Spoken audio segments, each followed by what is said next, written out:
Mayor, councilors, you are live.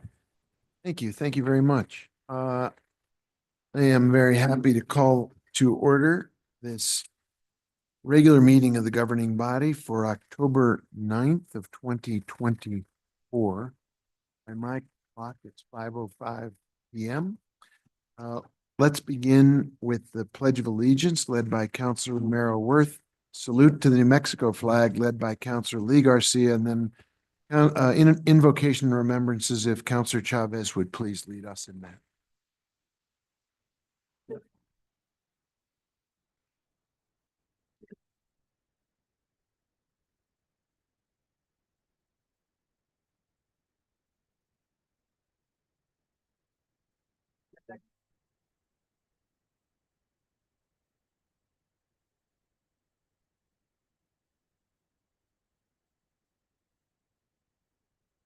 Good evening, everybody.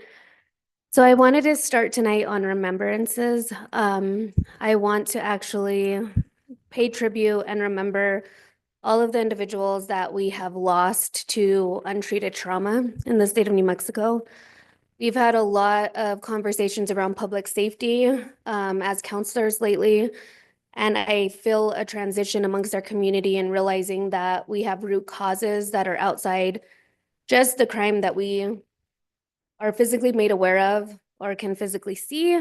And they're seeing that we have behavioral health that has not been treated. There's individuals in our community that are suffering.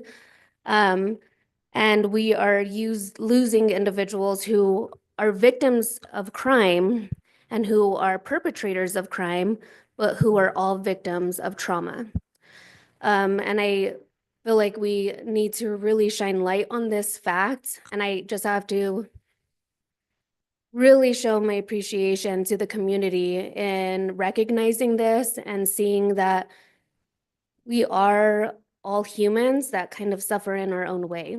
Unfortunately, some of that suffering leads to irreversible actions that are taken that impact our life forever. But we're losing community members every single day to untreated trauma in the state of New Mexico. So I wanted to read a quote about trauma. It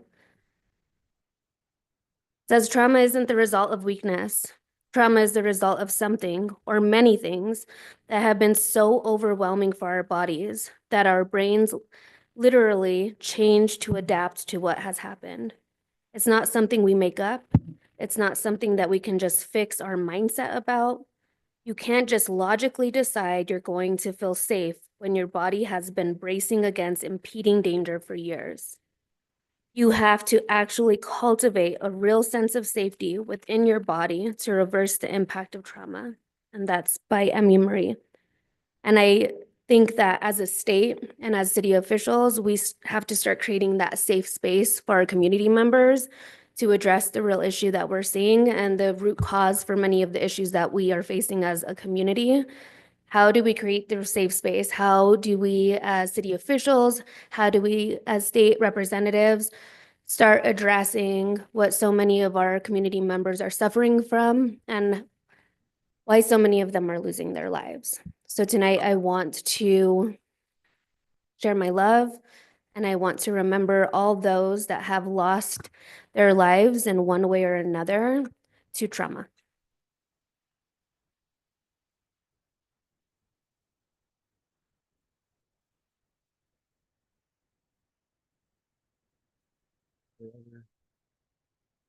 People call to mind the condolences. I'd add to what the counselor just said. Our thoughts, families of Dominic Romo, Ebony Martinez, both did lose their lives to a tragic act of violence. Very much an example of what the counselor is talking about in our community. I'd also call to mind, on a brighter note, a wonderful woman we lost, Jan Brooks, a dear friend and a tremendous patron and artist herself, someone who knew more about the artistry, the craftsmanship of northern New Mexico than anybody I know. With her husband, they had a long time gallery featuring arts and antiquities from northern New Mexico and all of the furniture makers and builders and artists in our community.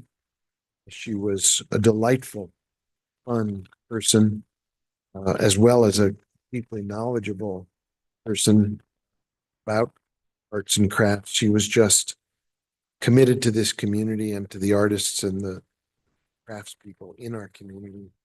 And I'm very sad we lost her. There will be a memorial coming up for her on the 15th. I hope we can all remember her spirit, her heart, her brain, her hands, and courage, and all the gifts she gave to Santa Fe. We also call to mind the people who are suffering across our community. New Mexico for reasons involving health, well-being, sometimes poverty or afflictions that are beyond their control. Let us send the thoughts and best wishes and prayers from all of our community to these individuals. Take a minute to keep them in mind.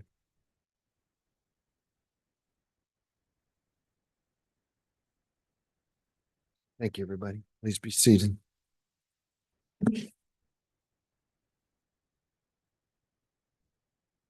Very good. Madam Clerk, would you please call the roll for this evening? Please? Certainly, Mayor. Counselor Cassett, Here.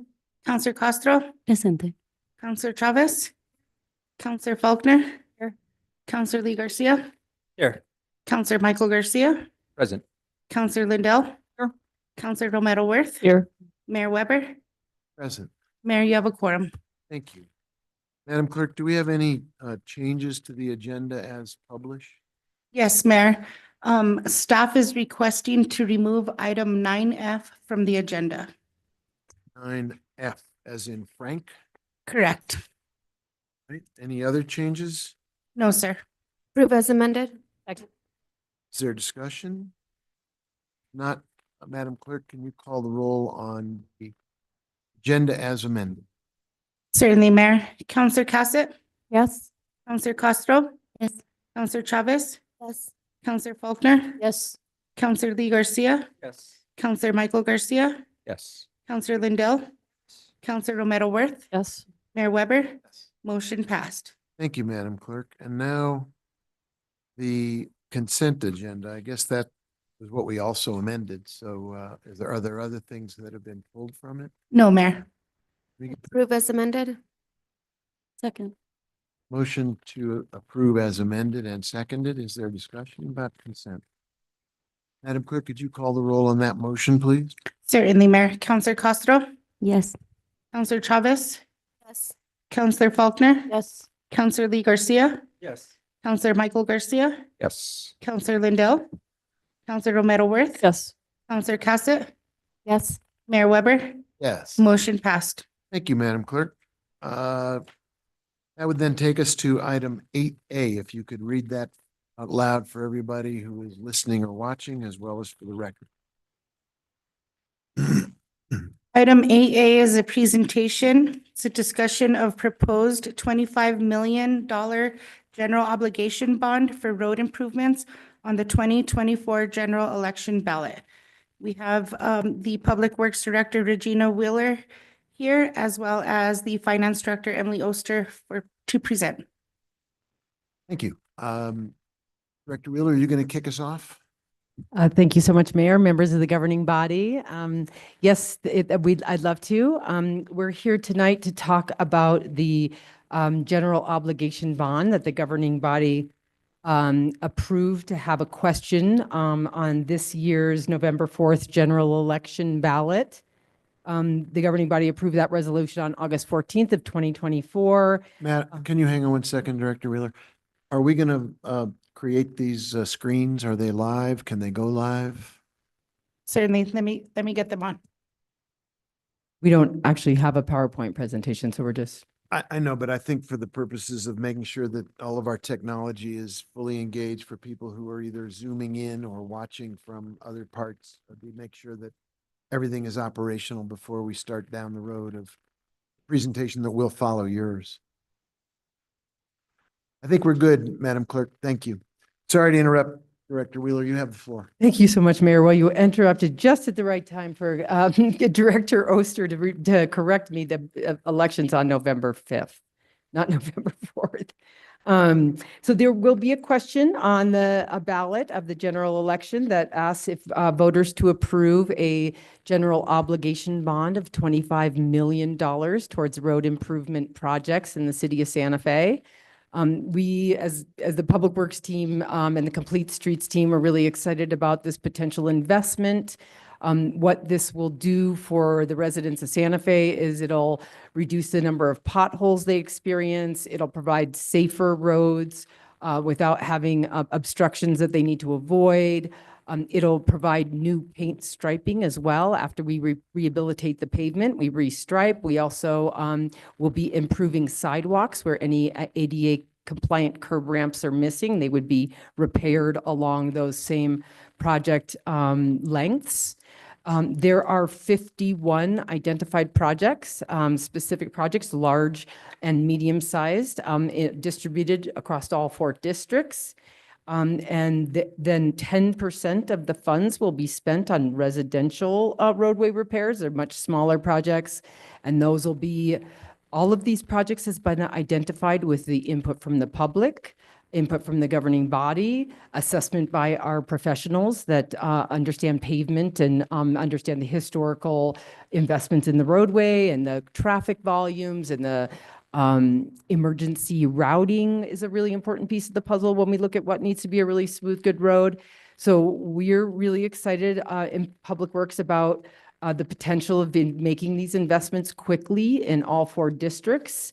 And to prepare for that, we have established on-call pavement contracts. The governing body has already approved those. That allows us to rapidly deploy the funds, engage contractors for the work, and also we have multiple 4 contractors on those on-call so we can distribute the work, and that gives us more capacity to move more quickly. And we're also actually working on an additional on-call contract now for smaller parts of the projects, which would be like the sidewalks, so that we can even make even faster progress, so that the contractors that can do the big roadway work don't have to do the sidewalk work, and we may be able to move faster. I think Director Oster, Finance Director, is going to speak after me, and we'll talk about the requirements of expending the bond quickly, but we'll be looking to spend 85% of the funds in 3 years. So we'll start with the big projects, and then we'll move to the medium-sized projects, and we'll move as quickly as we can.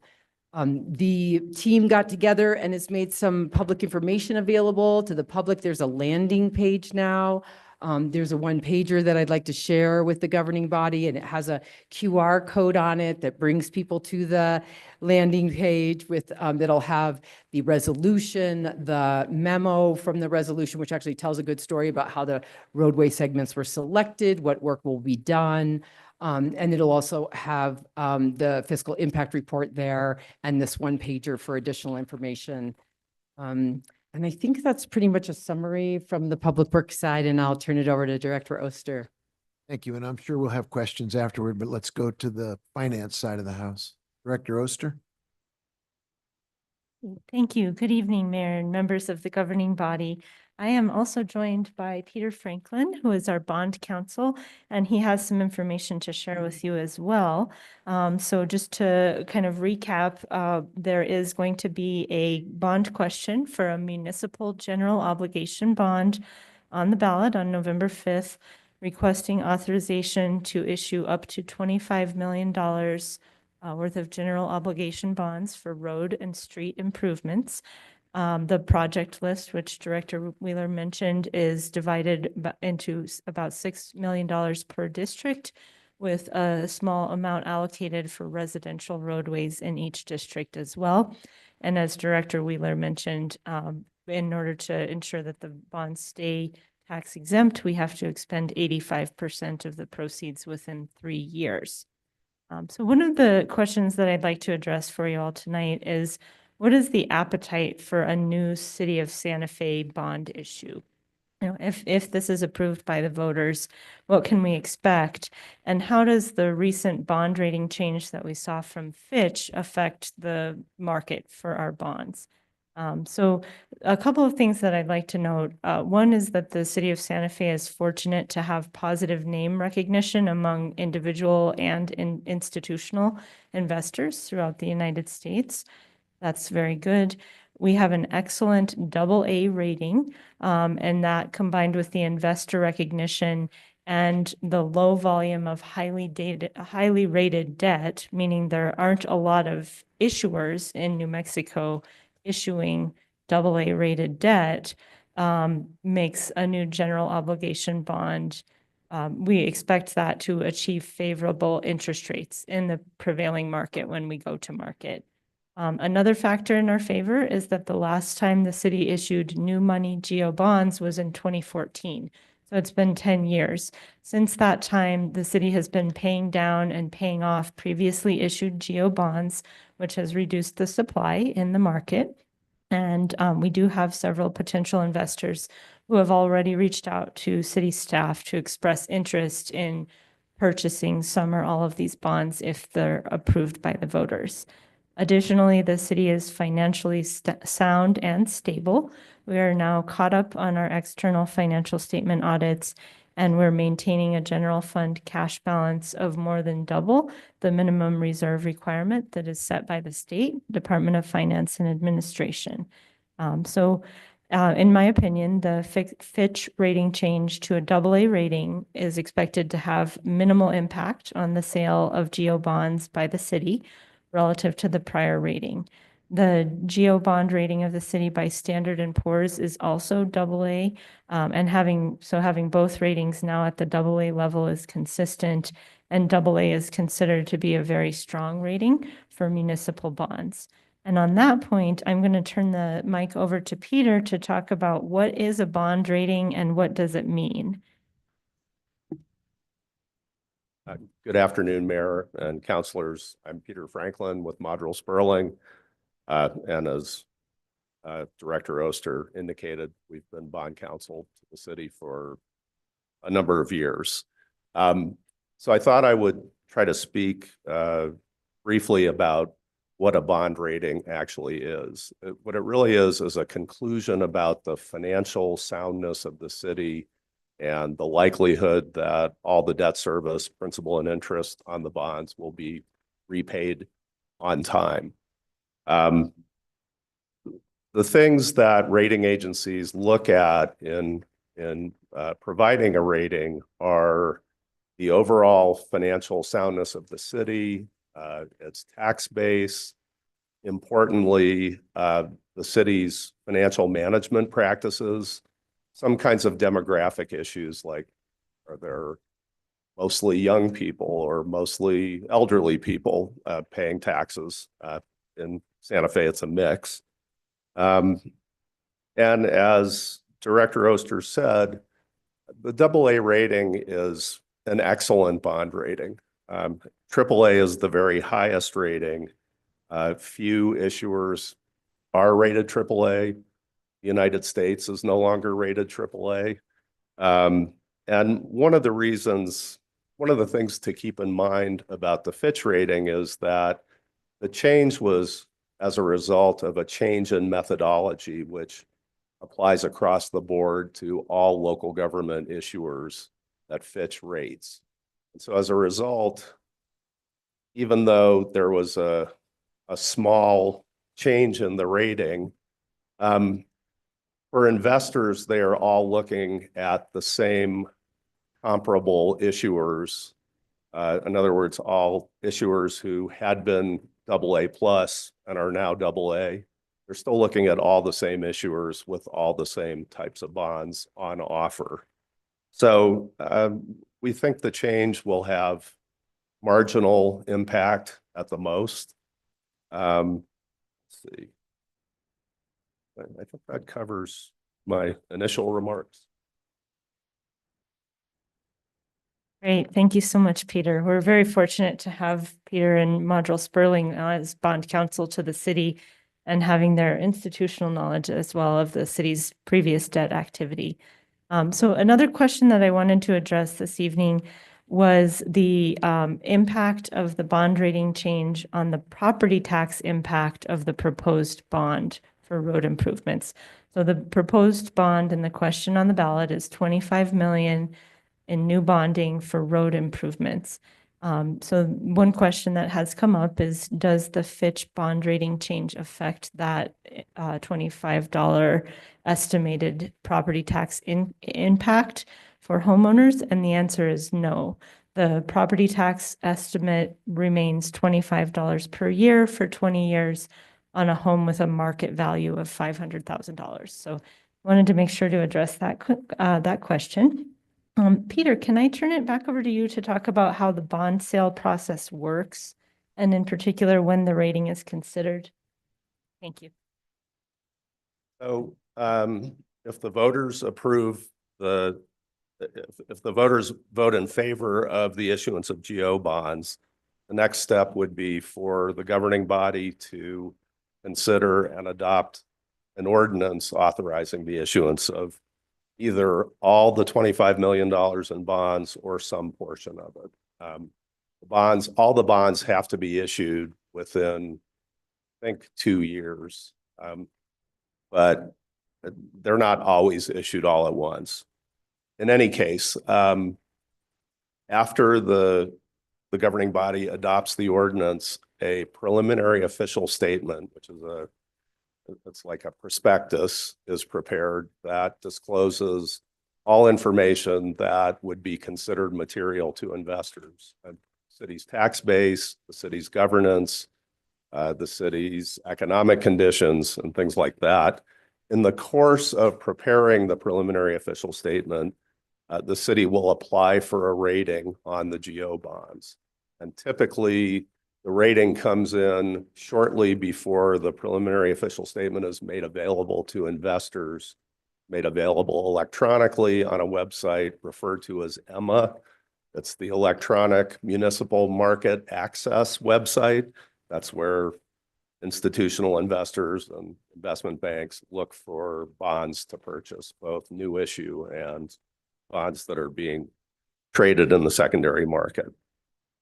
So the bonds would then be sold either at a competitive sale pursuant to a sort of a blind bidding process among investors that sign up to bid on the bonds, or occasionally the bonds may be sold in what's called a negotiated sale, where the city selects an underwriter and negotiates for the terms of the bonds, the interest rates, the pricing, various features of the bonds.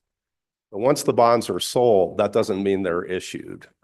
Another 7 to 10 days go by, and all the bond documents are signed. It's a stack of about an inch thick. And at that point, the bonds are issued and delivered to the purchaser. And the city gets the money the day that the bonds are actually issued. Excellent. Thank you for walking us through that process. A couple of other things that I wanted to address as part of my comments were about, is this common for local governments to issue bonds to fund improvements to roads and streets? Or as Director Wheeler told me the other day, just roads, because they're the same thing. Roads and streets are synonymous. So is it common for municipalities and counties to use bonding to help pay for improvements to infrastructure such as roads? And the answer is yes, it is. In fact, on this year's general election ballot, in addition to the city's bond question, there will also be a county bond question for road improvements as well. The county question is $4.9 million, and that is different, and it would fund different projects than the 25 million that is being proposed by the city. So I just want to, emphasize that even on this ballot, there's another question related to road and street improvements. And it is a separate question that would fund different projects than the 25 million being proposed by the city. So another thing that I've heard is, why not use cash for road improvements? Is it less expensive to use cash? So I wanted to reflect back on the budget amendment requests that we did over the summer from cash balances. the governing body did approve over $6.7 million in BARs for road improvements, pavement rehabilitation and maintenance, sidewalks, intersection markings, signal rewirings, and speed humps. So the city is using a mix of different funding sources to address infrastructure needs. The BARs that were approved over the summer were funded with cash balances. Now, at this point, further use of existing cash resources to fund road improvement projects could deplete cash balances that may be needed for other purposes or in unforeseen needs. As I mentioned earlier, we're currently maintaining the general fund cash balances at twice the amount required by the State Department of Finance and Administration for reserves. So we'll feel comfortable that we have, a cushion in case unforeseen needs come up. And if we were, relying solely on cash balances to pay for needed road improvements, it could require extended multi-year periods to complete needed projects, and or potentially higher taxes in order to pay for projects with cash. So I just wanted to address that question and acknowledge that we are using cash balances to fund some of these needs. And we are proposing to augment that with additional bonding. So in summary, I just wanted to recap that there will be a $25 million municipal general obligation bond question on the November 5th ballot. The project list allocates approximately $6 million per district. And as Director Wheeler mentioned, we expect to expend at least 85% of the bond proceeds within 3 years, which ensures that those road improvement projects will move forward quickly. And with that, Mr. Mayor and members of the governing body, we're happy to stand for questions. Thank you. Let me kick it off for 1 second, and then I'll give everybody who wants to weigh in an opportunity. I'm not sure everybody remembers, certainly not in the public, that we got to this point by bringing forward a proposal co-sponsored by several of my colleagues on the governing body who were eager to see if we could respond to the public's frequently voiced request for specific attention to streets, roads, infrastructure that desperately need help. And I think this measure does that, and I hope the public will support it. And also the vote of the governing body to put it on the ballot was something we all agreed on. So I think we're standing as a strong and united governing body group of elected leaders for Santa Fe, saying this is something we really want the voters to take a hard look at and hopefully join in improving.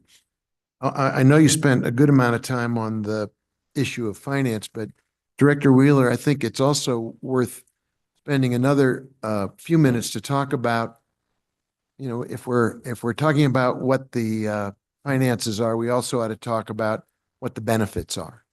And as has been mentioned, there are projects in every district, 6 million roughly per district. Plus, I think something that needs to be spoken to a little bit is the set aside that was put into the provision where we had some opportunity to look at smaller projects on the neighborhood basis as well. And maybe you could give a little your little more explanation about the community benefits from these projects, how they're located, where they're located, and also some of the things that people often say, when is my neighborhood going to get some attention? The answer is this would address that as well.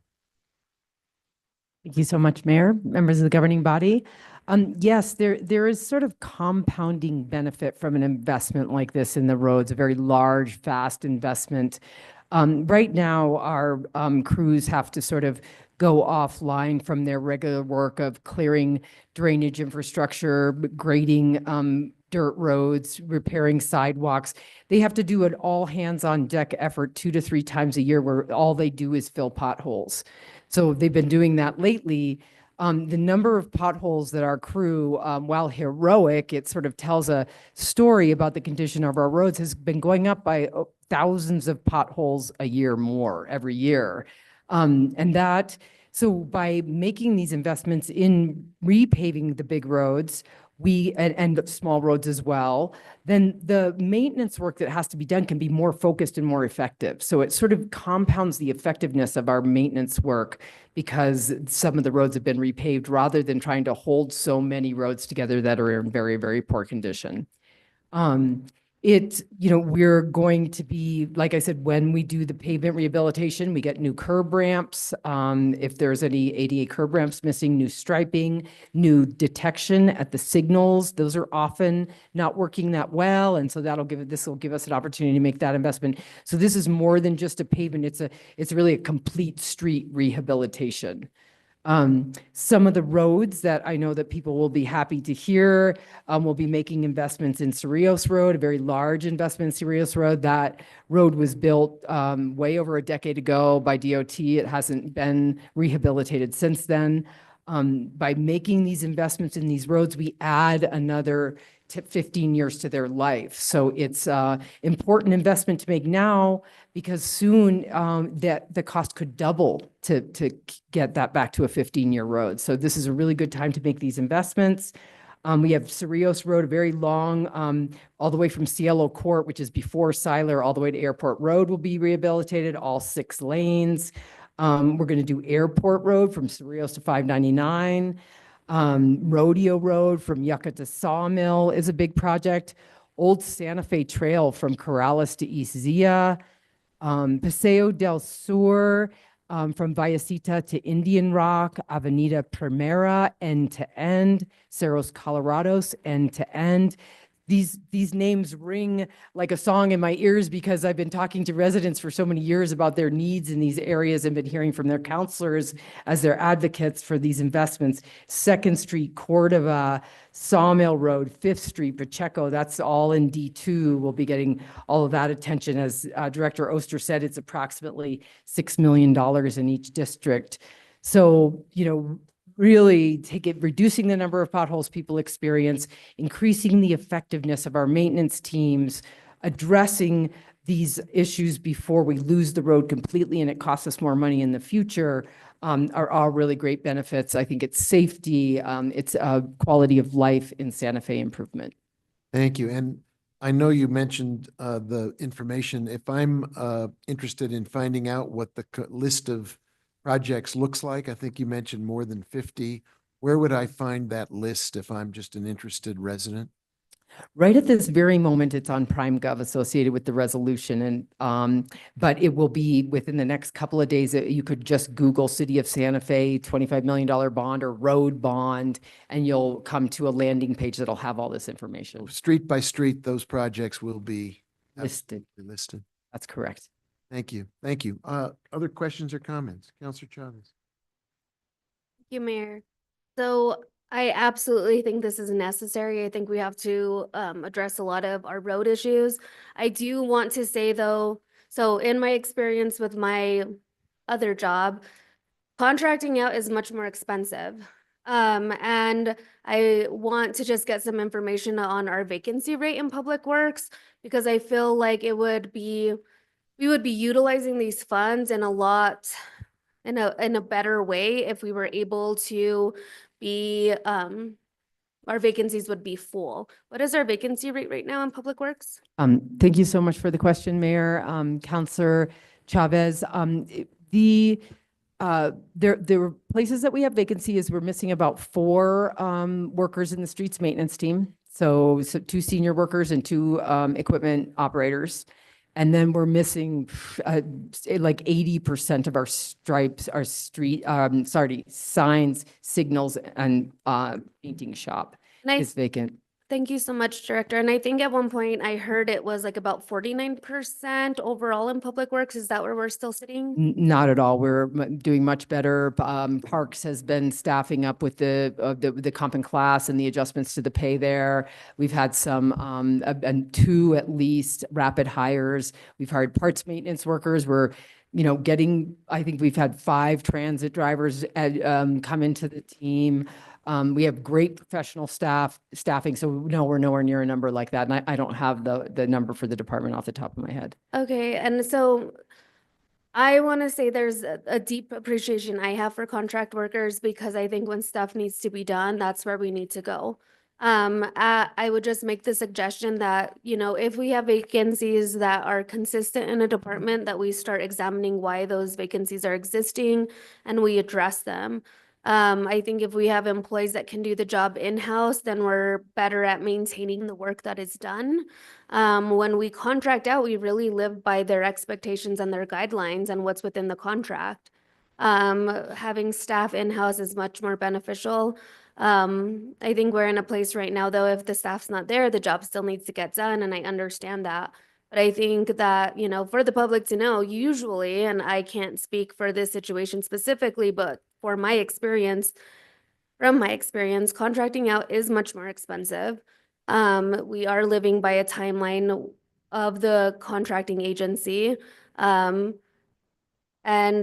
we go ahead and go that avenue when work needs to be done and we can't hire. And I understand that, like I said, I have an appreciation for contract workers. They've saved me in my leadership position when I had to get a job done and I didn't have the staff.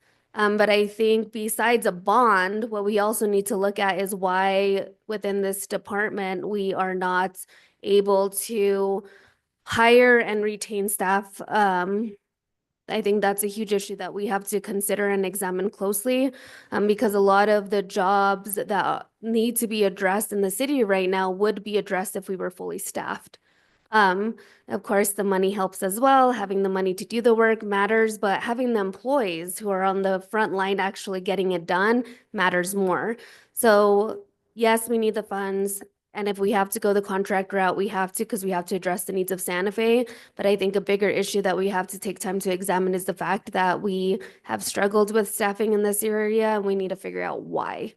So I just want to leave that comment. Thank you. Thank you so much, Mayor. If I could, and Councilor Chavez, clarify a couple things. The city is not actually able to do this work in-house. It requires gigantic machinery that's really millions and millions and millions of dollars. And so big firms that do nothing but go from one place to the other doing these pavement rehabilitations. In fact, some of the firms are doing the work at the runways at the airport. They do the work for DOT. These are huge. You see these trains. We don't have any kind of equipment like that. So the contracts I was talking about are for those big pieces of equipment, really. But I appreciate your support for our staff. It really is important that we have city staff because city staff manage the contractors. They perform the inspections. And those are essential roles. And we do have quite a bit of vacancy, about 50% in our project manager roles. We've been working with HR. We've made some improvements to those job descriptions, to the pay, and we'll be advertising for all those vacancies. And that will make a huge difference in our ability to deliver quality work at a good price. It's great. Thank you. And so the big machinery is one thing, but eventually those roads need to be striped as well, right? And that comes from in-house?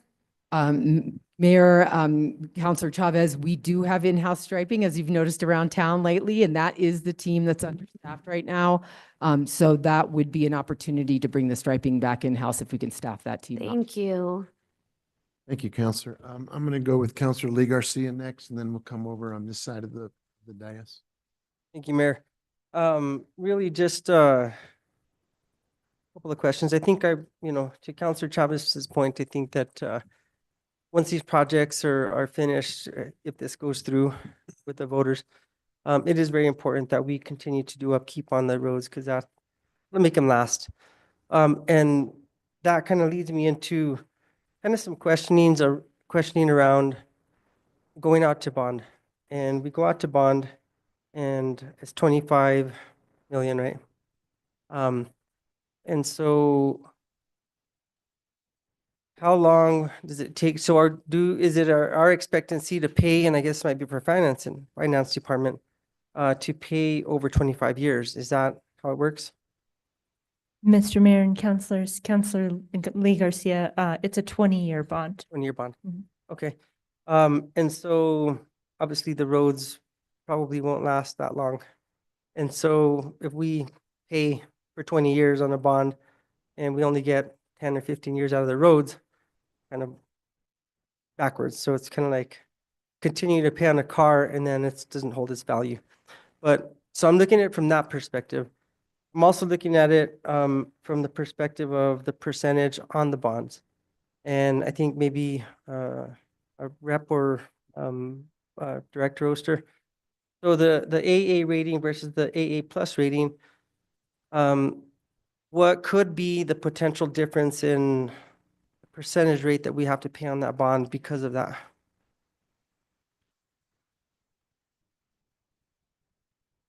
Mayor, Counselor, if it's okay if I address that.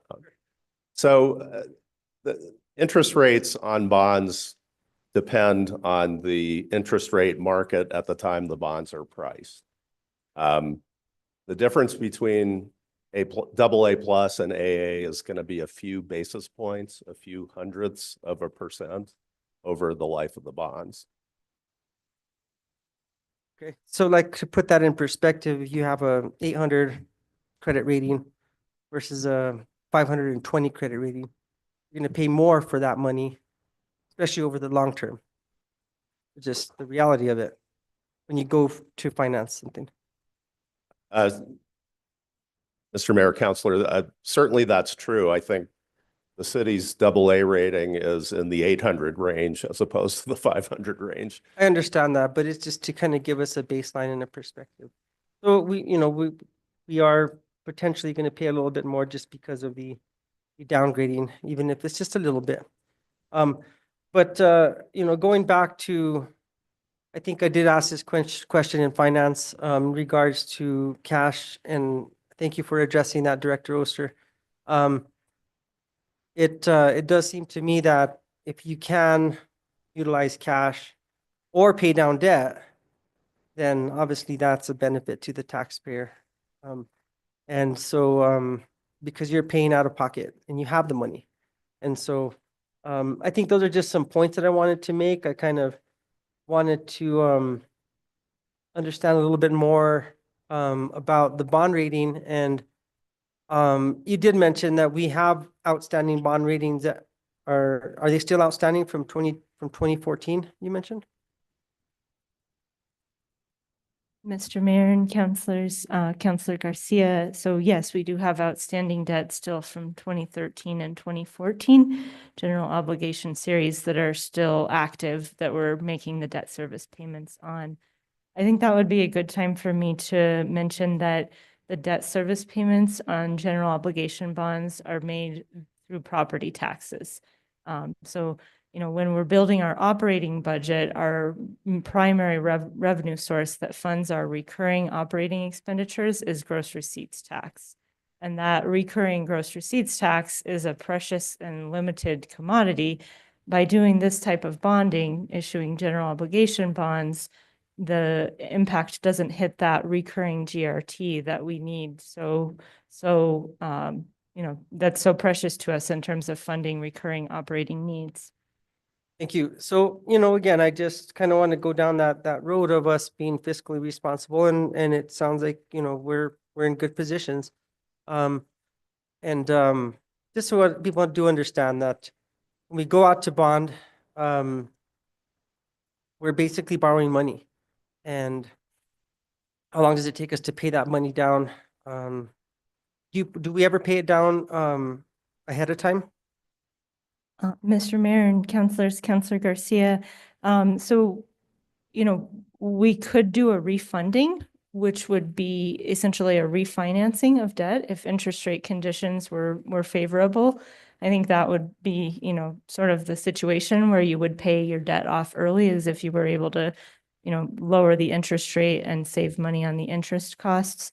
One thing that also, we considered and that I think is important here is stability in property tax rates.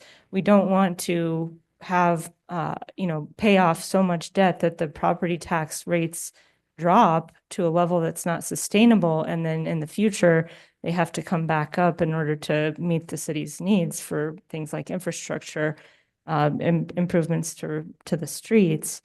And then I also just wanted to circle back on one previous point and say that, in my opinion, a credit score of 520 is not analogous to a AA rating for a government. I wasn't making that that comparison. I just was trying to make the comparison. So an 850 rating versus an 800 rating, I guess. It's what we probably more, comparison to what's happening here. But the reality is that we're downgraded. We do have to pay a little bit more for the bonds. It's just the reality.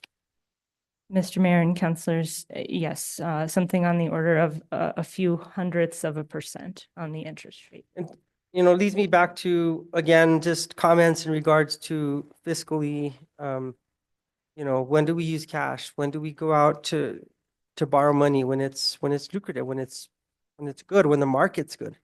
And so, we did have a presentation on the current market and finance, and I think that really talks about, and to Councilor Romero Worth's analogy of the teeter-totter effect, where do we stay so we keep it good, so doesn't go off the slope into the wrong direction. And so those are the questions I had. Thank you for the presentation. Thank you, Counselor. Go back to this side. Counselor Castro. Sorry, I'm not used to not having the little foam. Thank you for the presentation. And I'm sorry. I did have some questions sort of in the same vein. So when we do some of these public works and we have had presentations about some of the deferred maintenance, is doing a lot of this work at the same time sort of detrimental to us in that way that we're using a lot of tax money, a lot of bonds, and then there are these expectations that we are going to have to function at that level? Do we need to grow our public works departments and our streets so that we can maybe do this in a different way? Thank you so much for that question, Mayor and Councilor Castro. What we've been doing for the past 5 years is investing about $3 million per year in road rehabilitation from cash, from GRT. And prior to that, we did about an $11 million gas tax bond. Gas tax bonds pay back very slowly because the increment of gas tax is small. So to pay back the $11 million takes quite a bit of time. So our roads need this investment now, or we will, as I said, be facing twice the cost to get back to the quality of roadways that we want. Councilor Chavez pointed out that we can do some of the striping work ourselves because we did just get this awesome new striping truck that the council bought us a couple of years ago and just arrived. And you may have seen the new striping happening all over town. We're super excited about that. But most of this work is not about growing the Public Works Department. It is about growing our contractors, which we've actually been doing really intentionally ever since the Infrastructure Jobs Act was passed by President Biden. And I heard it on the radio. I was like, oh my gosh, we need contracts in place to funnel this money. When we do that, our vendors invest in their companies. They've expanded and gotten bigger to meet our need, DOT's need, the county's needs. So there is a little bit of a challenge right now. There's no doubt about it. There's a lot of infrastructure money rolling around from the federal government, from our local governments. But what we work with our vendors, we get them the purchase orders, we get into their schedule and they line us up. I don't think we can wait because this infrastructure money from the feds is going to be around for another 5 years. And our roads really, really need the investment. And it's not about a bigger department except for filling the paint and sign shops positions. And I'll be and the project manager positions, which you'll see posting really soon. It's about making the investment that we're trying to make here. I think it's really the right move at the right time. As our needs grow, I do think that we should be looking at some of these long-term, maybe growing the department. My concern with contractors is to Councilor Chavez's point, we don't have a lot of control of the tools, of the way they're treated, of how they're paid. And we've had some concerns with other contractors and other departments. So as we grow our list of contractors, how are we holding them accountable to make sure that if you do work for the city or on city projects, we are being model employers? Thank you so much, Mayor Councilor Castro. We have our contractual requirements that all of our contractors comply with FLSA, overtime standards. They must, if it's an over $25,000 project, they must use New Mexico wage rates. Over $60,000, they have to use New Mexico wage rates. So they're paying really good pay. They're checked by the Department of Labor that they're actually doing that. They have certified payrolls. So public works projects do have quite a bit of state framework and state enforcement on that framework. But but I hear you and Counselor Chavez's interest. And, you know, as the city grows, it is important that we have a public works department that's large enough to meet the needs. And I think the streets maintenance team would say they definitely could use another crew to help with road grading and clearing culverts and filling potholes and repairing sidewalks. So definitely look forward to partnering with you and the mayor and leadership to talk about, you know, what is needed in the Public Works Department in the long run to maintain this investment that we're making in the roads right now. I wanted to address Councilor Garcia's point about the life span of these investments. And if we do our maintenance, then it will last us 20 years. But that's a really important piece. And so that's a really good point. We can take a look at, make sure that we are staffed to perform that maintenance, to preserve this investment for the duration of the bond. I just don't want to be here again, you know, in another 6 years, hoping that we can do this. And my final question is around the bond rating. Can you explain to us a little bit what happened and why that rating changed, and also how it's looking in terms of other municipalities? Is that true that, or is that the case that a lot of municipalities actually went down in their rating based on this new structure? Mr. Mayor and councilors, Councilor Castro, thank you for that question. So what happened is that Fitch, one of the companies that does bond ratings, changed their criteria for local governments. And so we had our first review with them in August and into September, where they applied the new criteria. And the emphasis on pension liabilities changed significantly in the new criteria. So what happened was that during the review, Fitch had concerns about the ratio of funding in the para plans for municipal police and municipal fire. And they had some metrics that those plans didn't meet. And as a result of that, under their new criteria, there was what they call a one notch or one level downgrade. As far as, you know, have we seen this happen to other entities? The city of Albuquerque received the same downgrade for the same reason in August. So yes, we are seeing that.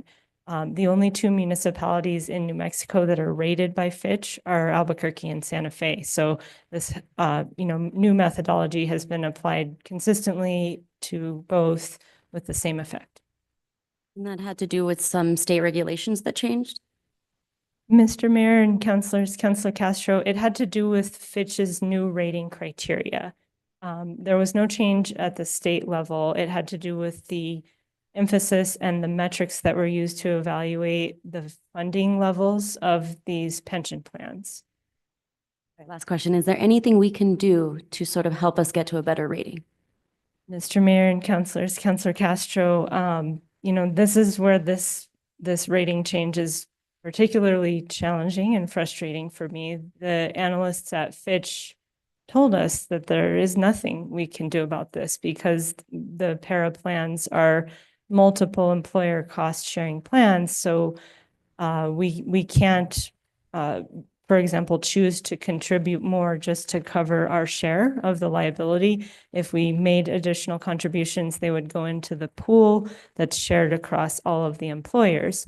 Now, one thing that we can do is speak with our colleagues at the state level and ask them to take a look at this issue and to fully fund the liabilities of all of our pension plans.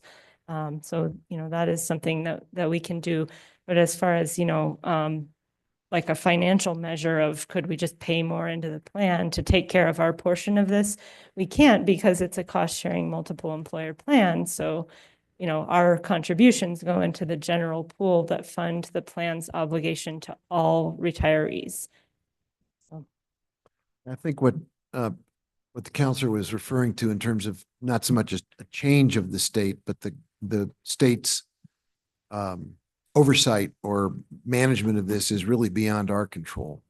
And so if the concern in the public is that the city has done something that has triggered this change by Fitch, the accurate portrayal as put out at the time of the Fitch's advising of this, as you presented it then, was really it's an internal policy of Fitch measured against a state run program.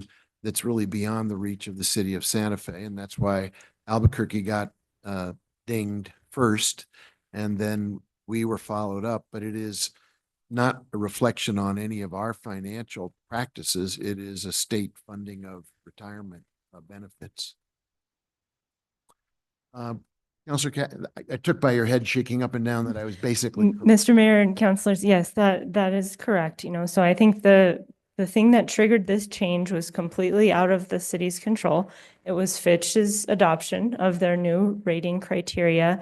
And, they applied their criteria to the two entities that they rate in New Mexico, Albuquerque and Santa Fe. And in both cases, the outcome was the same. As Mr. Franklin was describing, that has the effect of, lowering everyone. This criteria is being applied to other entities nationwide as well. So I'm not as familiar with what might be happening in other states.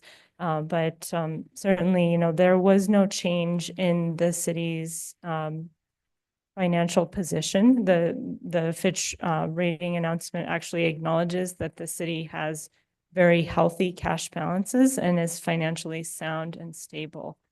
So there was really just the one issue, they call the amortization period of the unfunded liability, which roughly translates to how long would it take to fully fund these pension plans, was outside of the parameters Fitch established in their new criteria. And that, resulted in the rating change. Thank you. I'm going to go back and forth. Counselor Cassett, your hand was up. Thank you so much, Mr. Mayor, and thank you everybody for being here. I had a quick question. I think actually both for Director Wheeler and Director Oster, regarding kind of back to the conversation around this investment and how we continue to protect this investment. And we've had a lot of conversations recently about deferred maintenance and how we got to this place where we are in a challenge where we're seeing a lot of streets that are in dire need of repair. And we've talked about, needing to continue to invest financially, but we've also been having some conversations throughout budget hearings and throughout some other meetings around this of how we are utilizing some new technologies and how we are basically structuring our ability to manage our, as we call it, capital assets, but our streets and our streets and roads, which apparently are the same, sidewalks, buildings, parks. So I was hoping you could speak to some of that, because I do think that piece is important, that it's not just an investment now, but that we are working on some policies, some practices, as well as some technologies that are going to help us make sure that we're protecting this investment going forward in a way that perhaps we haven't in the past. Thank you so much, Councilor Cassett and Mayor, for that question. There's a number of things that we're doing, like during Pothole Palooza that's happening right now. We do more crack sealing. We got a new machine to support the crew to do more. This is sort of a preservation activity. So we need to really focus on pavement preservation now that we make all these investments. Fog sealing is the other thing. That's where you turn this road quite black as it gets a seal of oil coat. We need to be doing more of that. And we need to put that in our operating budget so it can happen every single year. We've been getting additional machinery. The governing body just approved a whole bunch of additional machinery for the crews so that they can be more efficient and effective at their maintenance and repair investments. We're also this year implementing a new software that will house the information about all of our assets, and that every work order we do on them will be correlated. So it's an asset management software. We're in partnership with the utility department. We're going to use the same software. We're creating the same GIS platform. That'll let us do much more better analysis on where are we spending a lot of money, recording what the conditions are that we see out there. When we get constituent complaints, they'll be correlated to our asset and we can look at them over time. It'll really help us do better, as you say, analysis of our needs and planning an investment to preserve our infrastructure. And as you said, I know we have been talking about this quite a bit because it was a finding in our internal audit. Was their concern was that we weren't making enough regular investment in our infrastructure. And so that this investment that we make with the bond helps us in that pursuit, because we can make more maintenance and preservation investment with our crew time rather than trying to hold together streets that are falling apart. Yeah, thank you. And if I recall the conversations, oh, I'm sorry, Director Elster, was there more to add to that? Mr. Mayor and councilors, I just wanted to add that we are investing in technology as well in the finance department. Our new budget software called Questica has a capital budgeting function. So, we're looking forward to improving our capital budgeting and allowing us to make more concrete plans in terms of, multiple years of funding needed for capital budgeting through that Questica software. Wonderful. Thank you. I appreciate that. And I know we've talked about Questica quite a bit in Finance Committee, definitely. Very much looking forward to that coming online. What I've been really concerned about, and I think that this does fall within what we've been discussing, is being more proactive. So not just waiting for the work order to come through, but understanding when we would expect, some of these, decaying, some of this decaying to occur based on how long it's been since something's been paved or fogged or crack sealed or whatever the case may be, so that we're not getting to this place where things have to degrade first before we are able to do some of those proactive measures. Are these systems and technologies going to be able to assist us with those as well? Thank you, Mayor. Councilor Cassett for the question. We're in a bit of a catch-up mode at this point. So, as proactive as I'm hoping to get is that we are, because the governing body gave us a one-time appropriation of $1 million towards sidewalks, we are actually ramping up a program that hasn't existed, where we actually proactively go out and inspect the sidewalks and record the problems and have some funding to address those issues. It's not something that has been funded to the level that we could really take that on. So that's the kind of proactivity. We won't be looking at when will this new sidewalk fail, but really where is something already failed and we need to address it. So I think we'll be in a little bit of a catch-up mode for a while, but we will definitely be doing pavement preservation on a proactive timeline, knowing that if we pave something within the first, after 6 years, it needs to get fog sealing. That gives it an extra 10 years. So we will be able to be proactive on the pavement with this investment to bring it all to baseline. Wonderful. Glad to hear that. And then I know the other piece that I always get from constituents is, conversations around like, my street is so terrible. How is this not the number one priority? Or my trail is so terrible. How is this not the number one priority?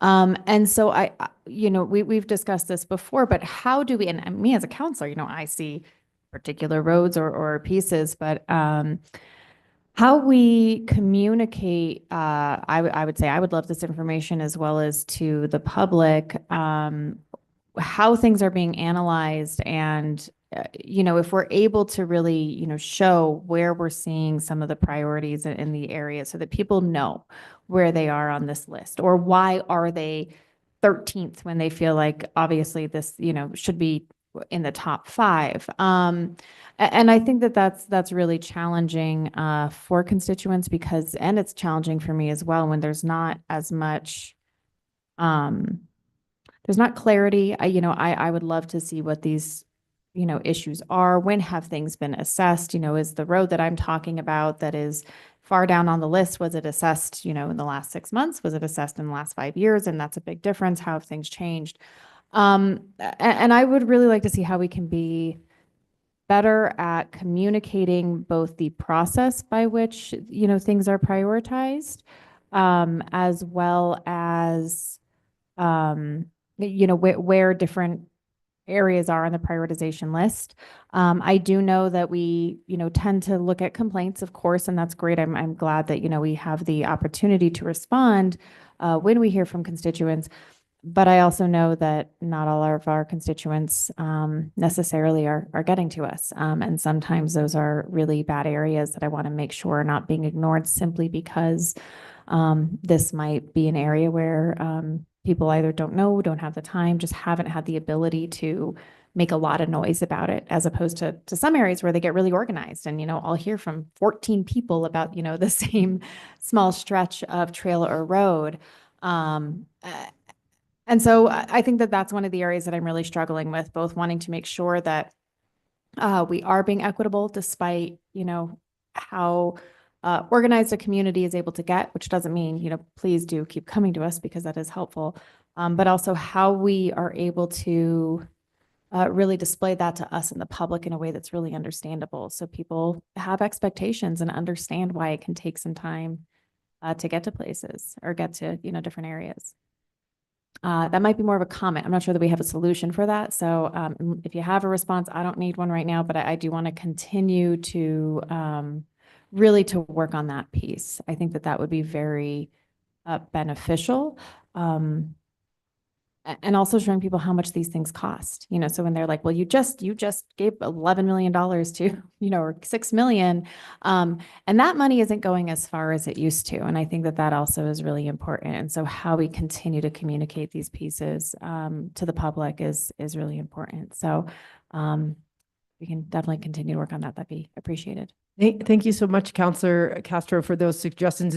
Councilor Castro, Problem. sorry. Yay. It's a very good time for you to give those suggestions as we implement our new asset management software, and it will have a public portal aspect. And you've just given us some really good thoughts and requirements for data that we'll want to have available, if not real time, all the time, but to respond to people's questions. So thank you for those suggestions. Absolutely. Thank you. Very glad to hear that. Thank you so much, Mayor. Councilor Garcia, you have the floor, sir. Thank you, Mr. Mayor. Just a couple things I want to confirm because this is major reason why I supported the bond measure is the ADA curb improvements as well as the complete streets requirements as we begin to modernize this infrastructure. Those are both still in place, correct? Thank you, Mayor, Councilor Garcia, for the question. Wherever the sidewalks do not have ADA compliant curb ramps, they have to be repaired by federal law. We're not reconfiguring the streets, so we're not like making the sidewalks wider and making the roads narrower. It's just a rehabilitation, but we have been taking pavement rehabilitation opportunities to really take a look at the striping and see if we could maybe increase the size of the bike lane when we do the restriping and narrow the traffic lanes a little bit, which can calm traffic. As well as make people feel safer on the sidewalks and the bike lanes. So there are those types of complete streets improvements that we do make on a pavement rehabilitation project. Okay, great. Just wanted to make sure there was still in place. I took a look at the landing page that you had said has gone live, and I would highly recommend that the list that was referenced in the packet for the resolution be added to that. That way folks don't have to go searching for it. In addition, another tip as we begin, should this pass and we begin to rehabilitate some major roadways, in particular Cerritos Road, Airport Road, anywhere where there's any businesses, I would highly recommend that we coordinate with businesses due to the impact that it will have on them. I've seen, and I'm sure my colleagues on the council have heard from constituents and business owners, the impact that the Guadalupe reconstruction is having, even minor shutdowns when, I heard a lot from folks on 2nd Street being shut down and it wasn't roadway improvements, it was some water infrastructure being improved, but we want to minimize the impact to local business as much as possible. So if we can begin to incorporate that into the plan as well, I would greatly appreciate that. Mr. Franklin, I do got a question for you, just since we have you here and would like to hear from your expertise. Councilor Castro brought up a great question in regards to, is there anything we can do? And I think that in regards to setting up systems, possibly not, but maybe utilizing another vendor. So could we not even move forward with Fitch if we didn't want to? And say, Fitch, thanks for your rating, but we're going to stick with S&P or Moody's. And so just for the general public, can maybe help folks understand what that looks like, why we're going with Fitch when there are other issuers? Mayor, Councilor Garcia, it's a great question. Occasionally, local governments that I represent have switched rating agencies. In this case, Moody's and S&P are also sort of engaged in an across the boards program of, essentially downgrading their clientele. That's been going on for at least 5 years. The differences in methodologies or rather, the things they are changing are not identical. But by and large, that's been a general trend for a while now. So, for example, I represent the city of Rio Rancho as its bond counsel. They are rated by S&P. They received the same one-notch downgrade from AA+ to AA. The thing about the AA rating is that it basically says the city is doing everything right. And the downgrade is really because of something that, as the mayor indicated, the city has no control over.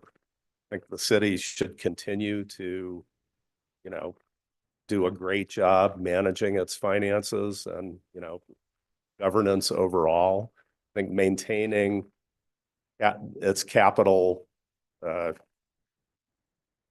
do you call that? Its capital portfolio, all its capital projects and improvements is also an important thing to do and to keep the maintenance at a high level. Gotcha. But so, for lack of a better word, shopping around would be an option. It is an option, yes. Okay. Regarding the memo from Fitch, and I'm going to read from their Fitch, and so I've got a question for you, Mr. Franklin, just as a follow-up. They state, Fitch Ratings has downgrading the following ratings of Santa Fe NM from AA to AA from AA+ due to the criteria changes: long-term issuer default rating, outstanding general obligation bonds, outstanding gross receipts tax revenue bonds, outstanding subordinate lien GRT revenue bonds.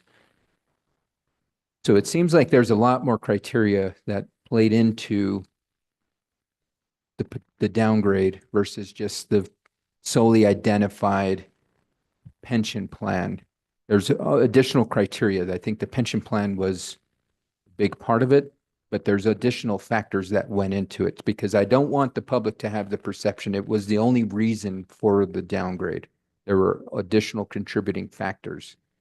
Am I understanding that correctly?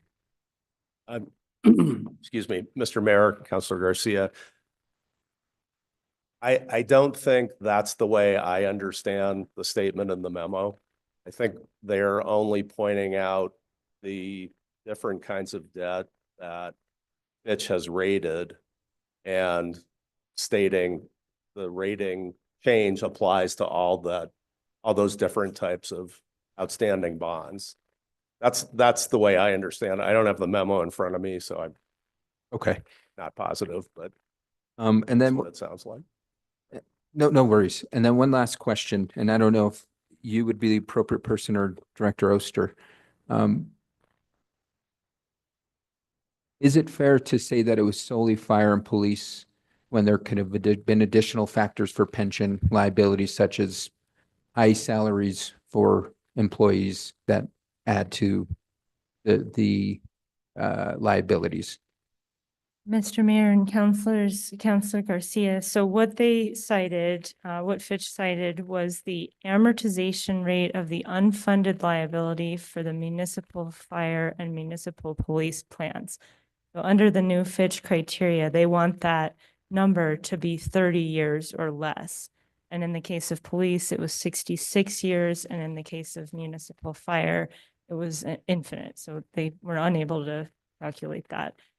So that is the reason that Fitch gave to me for the one-notch downgrade, that those plans didn't fall under that 30-year metric that was set in their new criteria.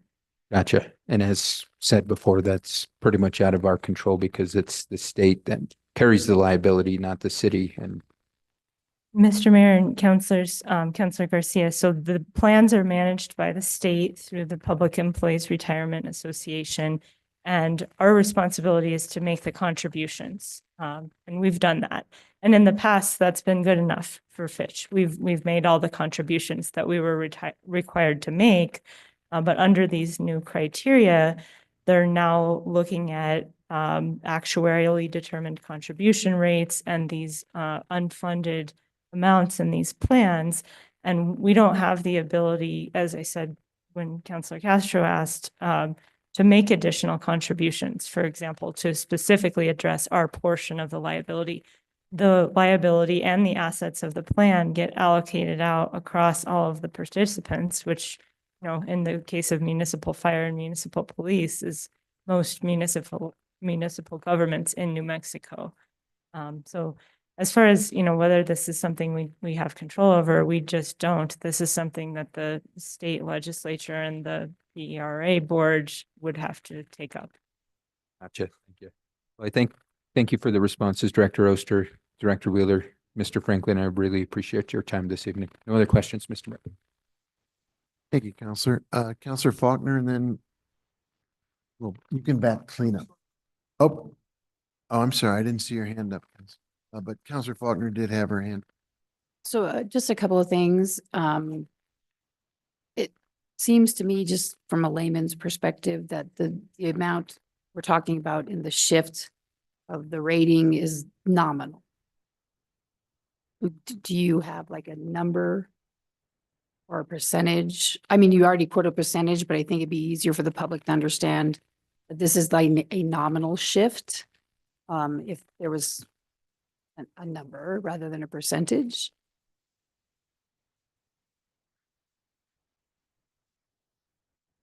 Thanks.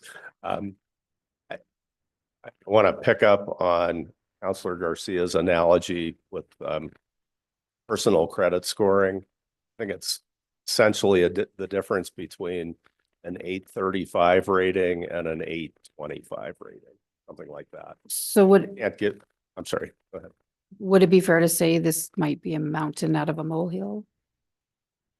I would not contest that characterization myself. I think it is a nominal change in the city's outlook as far as issuing bonds and paying interest costs. And I'm not unsympathetic to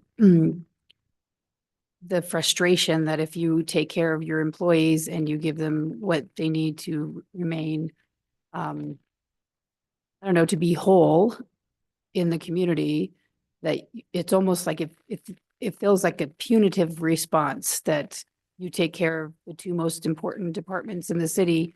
And for that, you get dinged because the state has something going on that we can't control, right? It actually does, it reminds me a little bit, and I'll go off for Council B. Garcia's analogy. If you pay off all your credit rating drops, right? So if you don't keep your credit at 30% of what your available credit is, your credit rating drops.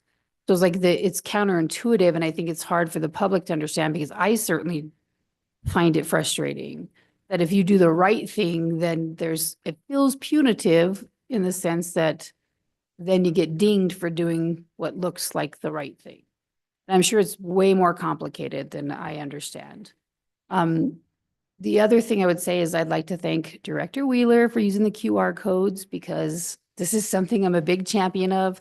I feel like it's much easier for the public if we go to the public rather than expect the public to come to us. And so I just applaud you for using the QR codes on this. And I want to also echo Councilor Michael Garcia's comments around making sure like the list of the projects are maybe part of the QR code access. And then I would also say, I think all of us have social media outlets, and if I could get emailed the list, then I can pop it onto my Facebook and Instagram. And that's another easy way for the public to access this information. And I just feel like anything this big, I'm in full support of this bond. I will be championing it in my district. And I just want to give the public every single opportunity to get the information they need so that they can support this issue. Thank you so much, Counselor Faulkner. We'll definitely share all the information with all the counselors so they can share it to their networks. And we will definitely put the road project list on the landing page that the QR code brings people to. Thank you so much for your support. Thank you, Counselor. Counselor Lindell, and then Counselor Merrill. Thank you, Mayor.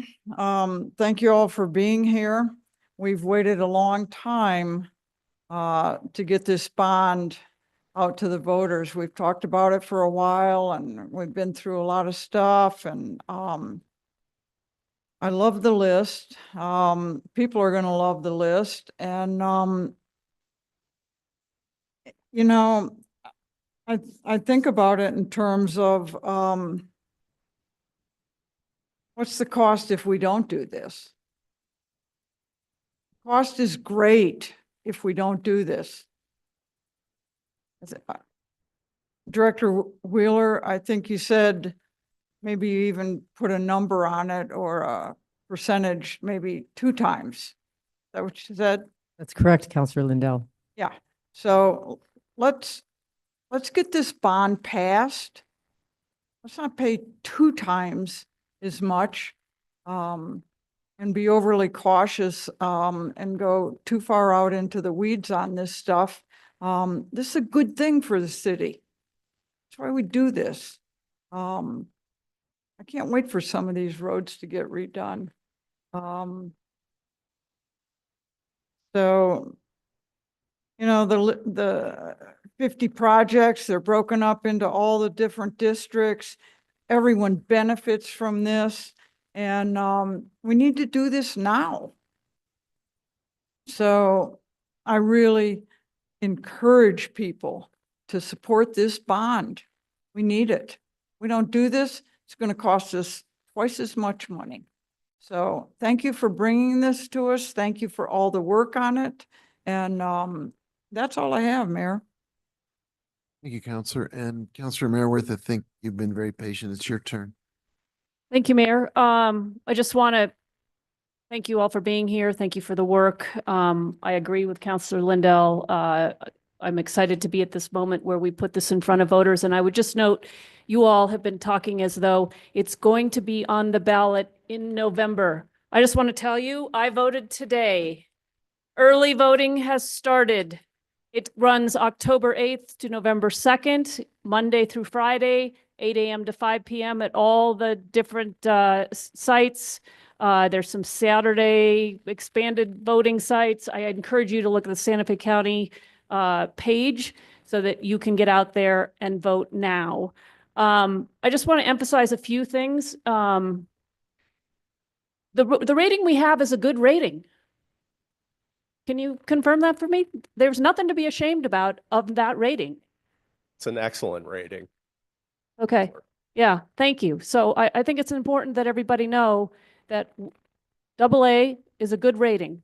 And, you know, it's, yeah. So people should have confidence in that.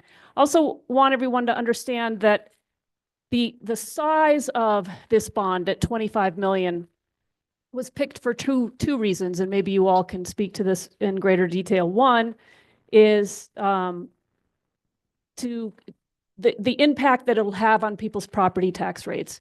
We want to keep that minimal. We want to keep it stable. We don't want people's property tax rates fluctuating wildly. So the amount was picked partially on just keeping what we all pay if we own property in property tax at an even level, and to have enough money to make a difference in the road infrastructure that we have and the deferred maintenance that desperately needs attention, as has been pointed out. But then also just the stability on the mill rate is really important, because these are important tools for governments. I would note, because I voted today, there are 4 bonds, GO bonds that the state is issuing. There are 3 bonds that the county is issuing, and we have 1, and we haven't done one in 10 years. So these are important tools, and you all, your team, Director Oster and Mr. Franklin and Director Wheeler, have really thought about this, and hitting the sweet spot. And if you could just speak to that briefly, this is what you all have done here is amazing. And the voters should feel confident in voting for this because a lot of consideration has gone into it. Thank you, Councillor Romero Worth. That's absolutely true. This was very carefully planned and considered. As you mentioned, keeping the property tax rate stable to avoid, ups and downs is something that we considered. I'd like to have Mr. Franklin talk about strategies for, maintaining that consistency in the property tax rates. Thank you, Director Oster, Mr. Mayor, and Councilor Romero Worth. Many local governments issue bonds, particularly GO bonds, on a periodic basis. So we call it a cycling program. So that as debt that's been outstanding begins to be paid off, new bonds are issued, which keep the property tax rate at the same level. Santa Fe County issues GO bonds every 2 years. That's most of the local governments that I work with, which are most of the local governments that issue bonds in New Mexico, have some form of cycling program. I believe that the city of Santa Fe had a cycling program that sort of tailed off about 10 years ago. I think that's a really important point because having, going forward, hopefully we can get into a cycling program because that'll help us keep up with our deferred maintenance. Because again, this is one of the tools that governments use to fund this kind of capital need in the city. And there's a lot of it, and we're, a little behind, but here we are, we're getting going, and hopefully we can get a cycling program going, starting with this one. Yes. All right. All right. Well, I just wanted to let everybody know you can vote now. Please do. I think, as has been noted, there's some really important road infrastructure that's going to be addressed with this. It's really important for a whole bunch of reasons, not only just keeping, our mill rate at a level place, that we're not losing any of our capacity, and that we're starting to chip away at some of that deferred maintenance. So thank you for the work, and really encourage people to vote yes on this bond. Thank you, Mayor. Thank you, Councilor. I just thank you all for being here and for the robust discussion. For me, the bottom line is the public has asked us, please, to fix the roads. We have a ballot measure that will fix $25 million worth of roads, and in addition, speak to some of the social issues that Councilor Garcia raised. It's a well thought out program. Every district benefits, projects of all sizes, and a yes vote is really a community benefit. So you've made it clear why we're doing it, how the amount was chosen, what the mechanism is, and it is on the ballot, as Councilor Romero Worth noted. Voting has already started, so we will be eagerly explaining and supporting this measure to our voters with the great hope that with a yes vote, we'll be able to put $25 million worth of street and road improvements to work, and it'll be substantially finished within 3 years. So it happens right away. Thank you all for being here and for answering all the questions and making the presentation. Very, very grateful. Thank you. Madam Clerk, we have another presentation. Yes, we do, Mayor. The next presentation is the Bicycle and Pedestrian Advisory Committee Strategic Plan for FY 2023 to 2033. We have Stephen Pilcher and Yolanda Eisenstein here from the Bicycle and Pedestrian Advisory Committee. You're going to need to connect for making a presentation, I can tell.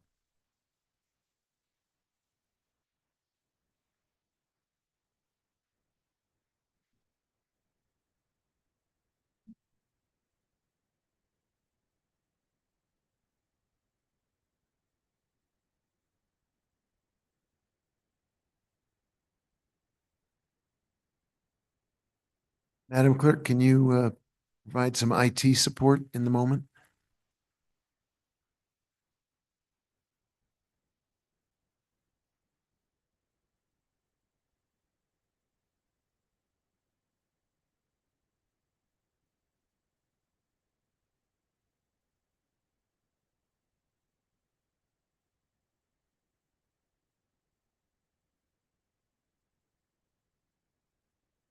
First of all, Mayor Weber and members of the governing body, thank you so much for your time today. My name is Yolanda Eisenstein, and this is my 5th year on BPAC. It has been, and my last year, it's been a pleasure and an honor to serve with Councilor Michael Garcia, and Romello Glorioso Moss has been wonderful. And because I've been on the committee for a while, that's the reason I'm here presenting today. And the committee is certainly going to be in good hands with Steve Pilcher, who's the vice chair, and my other committee members. So I'm going to give you a brief overview of the strategic plan. I'm not going to bore you with a lot of details because you have the presentation. And then I will just open it up for questions, and you can ask how we came about this and anything else that you need to know going forward. So, and there it is.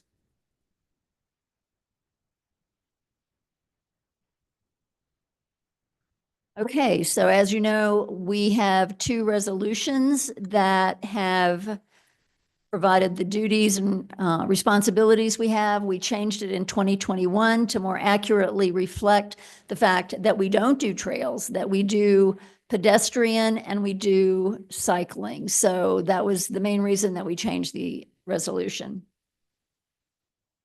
Our purpose, which is from the resolution, is basically to advise and review policies, programs, everything related to the safety of pedestrians and those who ride bikes in the city. And here we are. We have 10 members on the committee. 1, Councilor Michael Garcia. We have 8 city residents and 1 county resident. So one of the things we did is we divided the committee up into subcommittees. So the policy, planning, and law, which I was the chair of that subcommittee, basically dealt with things like ordinances, monitoring laws, anything that was from a governing standpoint. We have promotion and education and communications. This is all about outreach.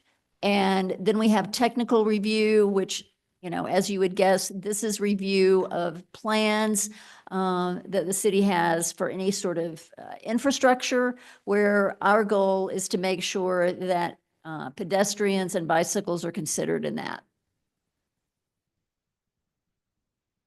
So in 2021, we did a little survey, but I thought it was very informative. And the details of the survey and all the questions are in your packet. I've just summarized what we learned from this. It was largely comprised of District 1 and 2 residents. We found that exercise and entertainment are the most common uses of bicycles in the city rather than commuting. And the overwhelming majority of respondents don't use city bike or walking trails because they're inconvenient to access or they don't go where people want to go. And finally, the most important thing is we really have to look at physically separate and protected bike lanes. We cannot control the car culture and drivers. We can't control distracted drivers. We can't control, intoxicated drivers. And so we have to protect our bikers with separate lanes. And this is what came out of the survey. So this is a lovely little diagram that explains how we started the strategic planning process. And I'm not going to go into detail, but one of the things you might be thinking is, why did we go through the strategic planning process? Well, it's not just because we want a document that tells us, how to go forward. The whole process in itself is valuable because we have a team of people, some of whom are new, some we haven't worked with. And when we sit down at a table together in a casual setting. We can collaborate with each other, we can disagree. And so there's more to strategic planning than just coming up with a plan. And so the plan, the first edition of it was adopted in 2022. It's a living document. We've talked about it regularly. We update it. We've had 2 other updates. The second update was in 2024 in June. We used the League of American Bicycles report card that talks about issues related to how to make your city bike friendly. So we have a vision for 2050. We would like to have the diamond level of the bike-friendly community. We would like to see 20% of Santa Feans commuting by bicycle. 90% of arterial streets have lanes, lowered fatalities, and then the top third of walkability of cities our size. So the bike-friendly communities is much more than just an awards program. It's really a guide to a lot of things that we want in our city to make it a bike-friendly and a pedestrian-friendly city. And this is a vision. I think it's doubtful that I'll be around in 2050. I certainly won't be biking in 2050, but you know, if by chance I'm still around, I hope that I can look at this and say that I helped contribute to a diamond-friendly level of Santa Fe. So a little bit less of a time span, we put a 10-year goal in terms of our strategic planning. So basically the end of the plan will be 2033. And we're still looking at League of American Bicyclists having a gold level status. And basically it's just, we're looking at, as we go forward, let's improve, let's have this measurement. There's really not a lot of measurement for walkability. The only thing that we could find, there is, in the real estate community, they rate cities in terms of their walkability, and they have a whole different set of metrics. And so we looked at that, but, and we sort of set a goal to be in the top third of walkability. But basically, we're looking at the various bike standards. So we're trying to do a little bit of both. There's just not a lot out there on walkability. So this is kind of a complex analysis that we went through. We looked at a lot of different external factors. We looked at the car culture, which is very important when we're looking at bike safety and pedestrian safety and commuting. And then the other issue is funding. And so these are things that we don't have a lot of control over. So when we came up with these 4 scenarios, we came up with scenario D, which is a concept of, okay, this is what we're looking at in the future. This is what we think we're going to be looking at in the future.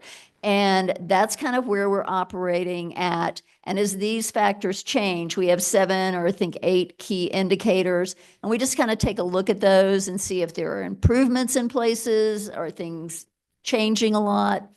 And one of the things we haven't looked at, which I'm doing quite a bit of research on right now, is artificial intelligence is going to change everybody's lives, and it's already changing everybody's lives. So this scenario could certainly change in a number of ways. And hopefully a lot of the changes will be to the better. You have self-driving cars that may have cameras that are better able to avoid hitting pedestrians or hitting bikers. And so I think going forward, our committee, as well as all of you and all of us, are going to be looking at how artificial intelligence is going to change, and hopefully we can use it as a tool to make things better. So a basic, as you probably all know, in strategic planning is strengths, weaknesses, opportunities, and threats. So we went through that whole process when we were doing our strategic planning. And we came up with some key issues. Number 1 is the car culture. The car culture is pervasive in the United States, so we're not just talking about the Santa Fe community. So it's something that has to be changed, and it's going to require everyone and collaboration, and it's going to be a challenge, but I think it's certainly doable, but it's one of the key issues that we're looking at as BPAC. We need an integrated approach. We don't operate in a vacuum. Nobody operates in a vacuum. So anytime we're working on projects, we certainly have to take the various entities and government entities and people who are stakeholders in consideration.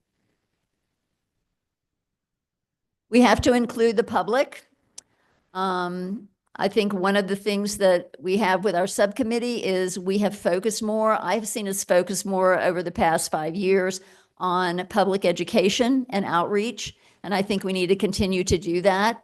Everyone's not going to agree, but I think it's really important that we have the public ear, that they know we're working on these projects, and that it's important to have a pedestrian and bike-friendly community, not only for the citizens, but the many people who come and visit this gorgeous city. And then just to sum everything up, we realize there has to be a paradigm shift. And I think everybody has talked about that. We all understand this. I don't think we're saying anything new here. And I think we're certainly moving in that direction. So now I'll just briefly go over our action plan. And this is something that's in your materials, so I'm not going to spend a lot of time on it. But basically, we need to formulate policies, programs, and practices in terms of trying to get people to use their bikes to go to work, to try to make commuting and shopping easier. We have tasks that we're working on now. We're working with the land use department and the land use code. We're looking at connectivity, which is a big issue. One of the things we accomplished in 2023 is an e-bike regulation. We have new tasks, and this is something we're doing at all of our meetings, things that we think need to be addressed. Our second action is to assist Public Works and the land use department. We want to look at design and the construction of all the cities, projects that consider bicycle and pedestrians. Again, we have tasks that are in progress, and you've seen this in your packet. We have new tasks. One of the things we want to do is look at prime.gov regularly so that we can engage with the public more. Some of the things that we accomplished were the pedestrian infrastructure resolution. We're looking at complete streets, looking at codification of complete streets. Finally, the action number 3 is to educate the public. As I've said before, we really think this is important. Some in progress tasks are developing a website. We want to support the Bike Santa Fe and holding a bike summit. So we want public support. We want to interact with the public. We had some tabling events where that's when we did our survey. We're looking at doing possible other surveys so we can get take the temperature of the public. And then in terms of outreach, as was mentioned earlier, social media is important. We want to make sure that we interact not only with government entities, but also with the public. One of our accomplishments and one of the things that's ongoing is to make sure that we have strong partnerships, which we already do with Santa Fe Conservation Trust, with the MPO, Safe Routes to School. And with that, I will close and open it up for questions. Thank you. Thanks so much. Very, very, very good presentation. And I'm sure you will be bicycling far past. I hope so. I see a future of you on a bicycle. I could see it. I hope so, with a big BPAC t-shirt maybe. Vision 2050 is coming at us. Right. I'm just going to, first of all, Councilor Garcia, you're the chair of the committee. Maybe you'd like to open up with some comments of your own. Thank you, Mr. Mayor. I just want to thank Member Eisenstein for all of her work on this. This was, she actually helped lead the charge on developing the strategic plan. I think BPAC was one of the first, if not the first, citizen-led advisory committee to have a really comprehensive strategic plan. So many thanks to you, as well as Member Pilcher. I see some other members, Member Gerlitz back there. I see Bike Santa Fe. This is definitely a team effort. It's been one of my joys as a counselor, having the opportunity to work with BPAC. The passion and vision that this committee has is reflective in this strategic plan. And I'm just thankful that we've got strong community members that are willing to dedicate their time, energy, and talents to BPAC and ultimately lead to a more safe community for cycling and pedestrian activity. So thank you, Member Eisenstein, and just open it up to any of my colleagues that might have any Yeah, questions. we'll do what we did with the prior presentation, just go back and forth, and then as folks raise a hand, Counselor Faulkner, why don't you take the floor to open us up? Thank you, Mayor. I walked in a little bit into the presentation. Did you say that the survey was mostly done in districts 1 and 2? Yes, we did have a mix, but we found that the majority were from districts 1 and 2. And I think it's important, Councilor Faulkner, to expand that. And it's something that we're looking at as far as in the future. This was just a preliminary out of the box survey. We didn't hire a research firm to do this. This was at an event that we were tabling, and we thought, okay, this is an opportunity to start asking questions, which I think is a good start. Was the survey provided in Spanish and English? Yes. Okay, that's good. Okay. Just a quick clarification. So the two events were, one event was held in District 1, one event was held at District 2. We tabled there, but it was available to anybody and everybody. We promoted the survey citywide. So it was available. Those were the in-person opportunities, but anybody throughout the entire community had the opportunity to complete the survey. And that by no means am I criticizing the process. Just moving forward, I think if you could do some surveying in districts 3 and 4. I know that I walk the green belt that leads to Swan Park every morning, and there are a lot of people who bike along that green belt. And there's a whole program of biking to school that's happening in our district where, you know, the parents and the kids bike to school rather than use their cars. And so I think if, at least for my district, if possible, we could get some information of our district about how biking is a big part of our community. And I think there's more people biking in District 3 than people realize. Absolutely. Mayor, Councilor Faulkner, we're definitely on the same page with that. Fantastic. And anything I can do to help, I am ready to serve. Thank you. Counselor Castro. Very quick comment. I just want to thank you so much for the presentation and let you know that it's super important. As we were getting information, I was thinking about sitting on the Metropolitan Planning Organization and how we should be working more in tandem. And so hopefully things like this will help us work collaboratively. So thank you. Thank you. Counselor Garcia, you want to? Yeah, just to a follow-up to that, every BPAC meeting, we have MPO present. That gives us a 5, sometimes half-hour update. And so collaboration is one of the things that's stressed, not only the Santa Fe MPO, but Bike Santa Fe gives an update, Santa Fe Conservation Trust, as well as a member of BPAC sits on the Public Safety Committee. And so there's also an update. Those are part of our updates. So. Other questions or comments? Counselor Cass?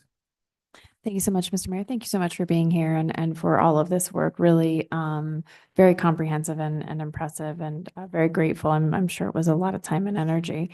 I wanted to echo around districts 3 and 4 and getting some more of that information from those districts. Obviously, Councilor Faulkner and Garcia in District 3 and Councilor Chavez and I in District 4 in any way that we can assisting in gathering that. I think that each of these districts have a very interesting and unique interaction. these are also the areas where most of the development is happening. And so I think really advocating for those complete streets and understanding where that connectivity needs to happen. I know speaking for District 4, we are actually the smallest geographic district because we are the densest district. And then we also have the most commercial, and it's a very interesting combination. And that has been a lot of conversation with some of our constituents who do prefer to bike. Fortunately, we do have really incredible access through the Arroyo Mesa Trail, but we also know that the River Trail is moving forward in District 3. So for future events, would really love to get those Southside voices going, and please do reach out to us so that we can help engage our constituents and let you know about events that are occurring. So, and then Councilor Garcia, obviously, when there are more, when you guys are doing more surveys, please let us know and we'll coordinate with you. So the other thing I wanted to mention is you had briefly brought up AI. At Quality of Life, I believe in November, we will be getting a presentation on AI in the future. To be honest, I'm not sure what is going to be in that one, but we do have some presenters that are going to come in and talking about all of the different ways that AI can potentially be impacting our quality of life. So I just wanted to make you all aware of it since you did mention it. And obviously Councilor Garcia sits on quality of life, so we'll be able to see that as well. Definitely. I think it's something that BPAC should be involved in. I've been doing some research in other areas of AI, but I see a lot of potential. Wonderful. Well, I'll confirm the date that we do have it scheduled. I think we only have one meeting in November. Anyway, I'll confirm the date and I'll go ahead and send it over to Councilor Garcia so he can relay it over to any of you who'd be interested in either attending or watching on YouTube at your leisure. So thank you again so much. Truly appreciate it. Thank you. Yes, go ahead, Councilor Chavez. Thank you, Mayor. I'm sorry if I missed this when I stepped out. I will like to say also that the District 3 and 4 are also the districts that I think have the highest population of students, like elementary age, middle school age students, many of which walk to school. And I think that Santa Fe Public Schools has many means in communicating with parents. So not only partnering with Santa Fe Public Schools in regards to education, but also partnering in regards to collecting data from their community would be a wise choice to make in just gathering some information, especially in those two districts. A lot of those schools are community schools, or they have communities in schools within their school, which means they reach out to parents regularly anyway, just for needs assessments, so on and so forth, and transportation could be part of that needs assessment. So I think really partnering with community schools, communities in schools, which are two different entities. Community schools is within Santa Fe Public Schools. Community in schools is a different partnership. And just partnering with public schools in general. We also have charter schools in District 4. And I want to say maybe we have, trying to think of one of the locations. Anyway, there's a lot of schools. So you're hitting organizations that have a high population that they regularly speak to. So I actually think getting some survey data in regards to needs and just to be really insightful for needs around transportation would be really, it would be beneficial and valuable to partner with the schools within those districts to start there. Absolutely. Mayor, Councilor Chavez, I know BPAC has been very involved with Safe Routes to School, and Tim Rogers goes to the schools and they do the walks to school. And I know that we've had BPAC members who have actually joined in that. So that's been one way that we've been able to do outreach to students and walking with them to school. So absolutely. Thank you.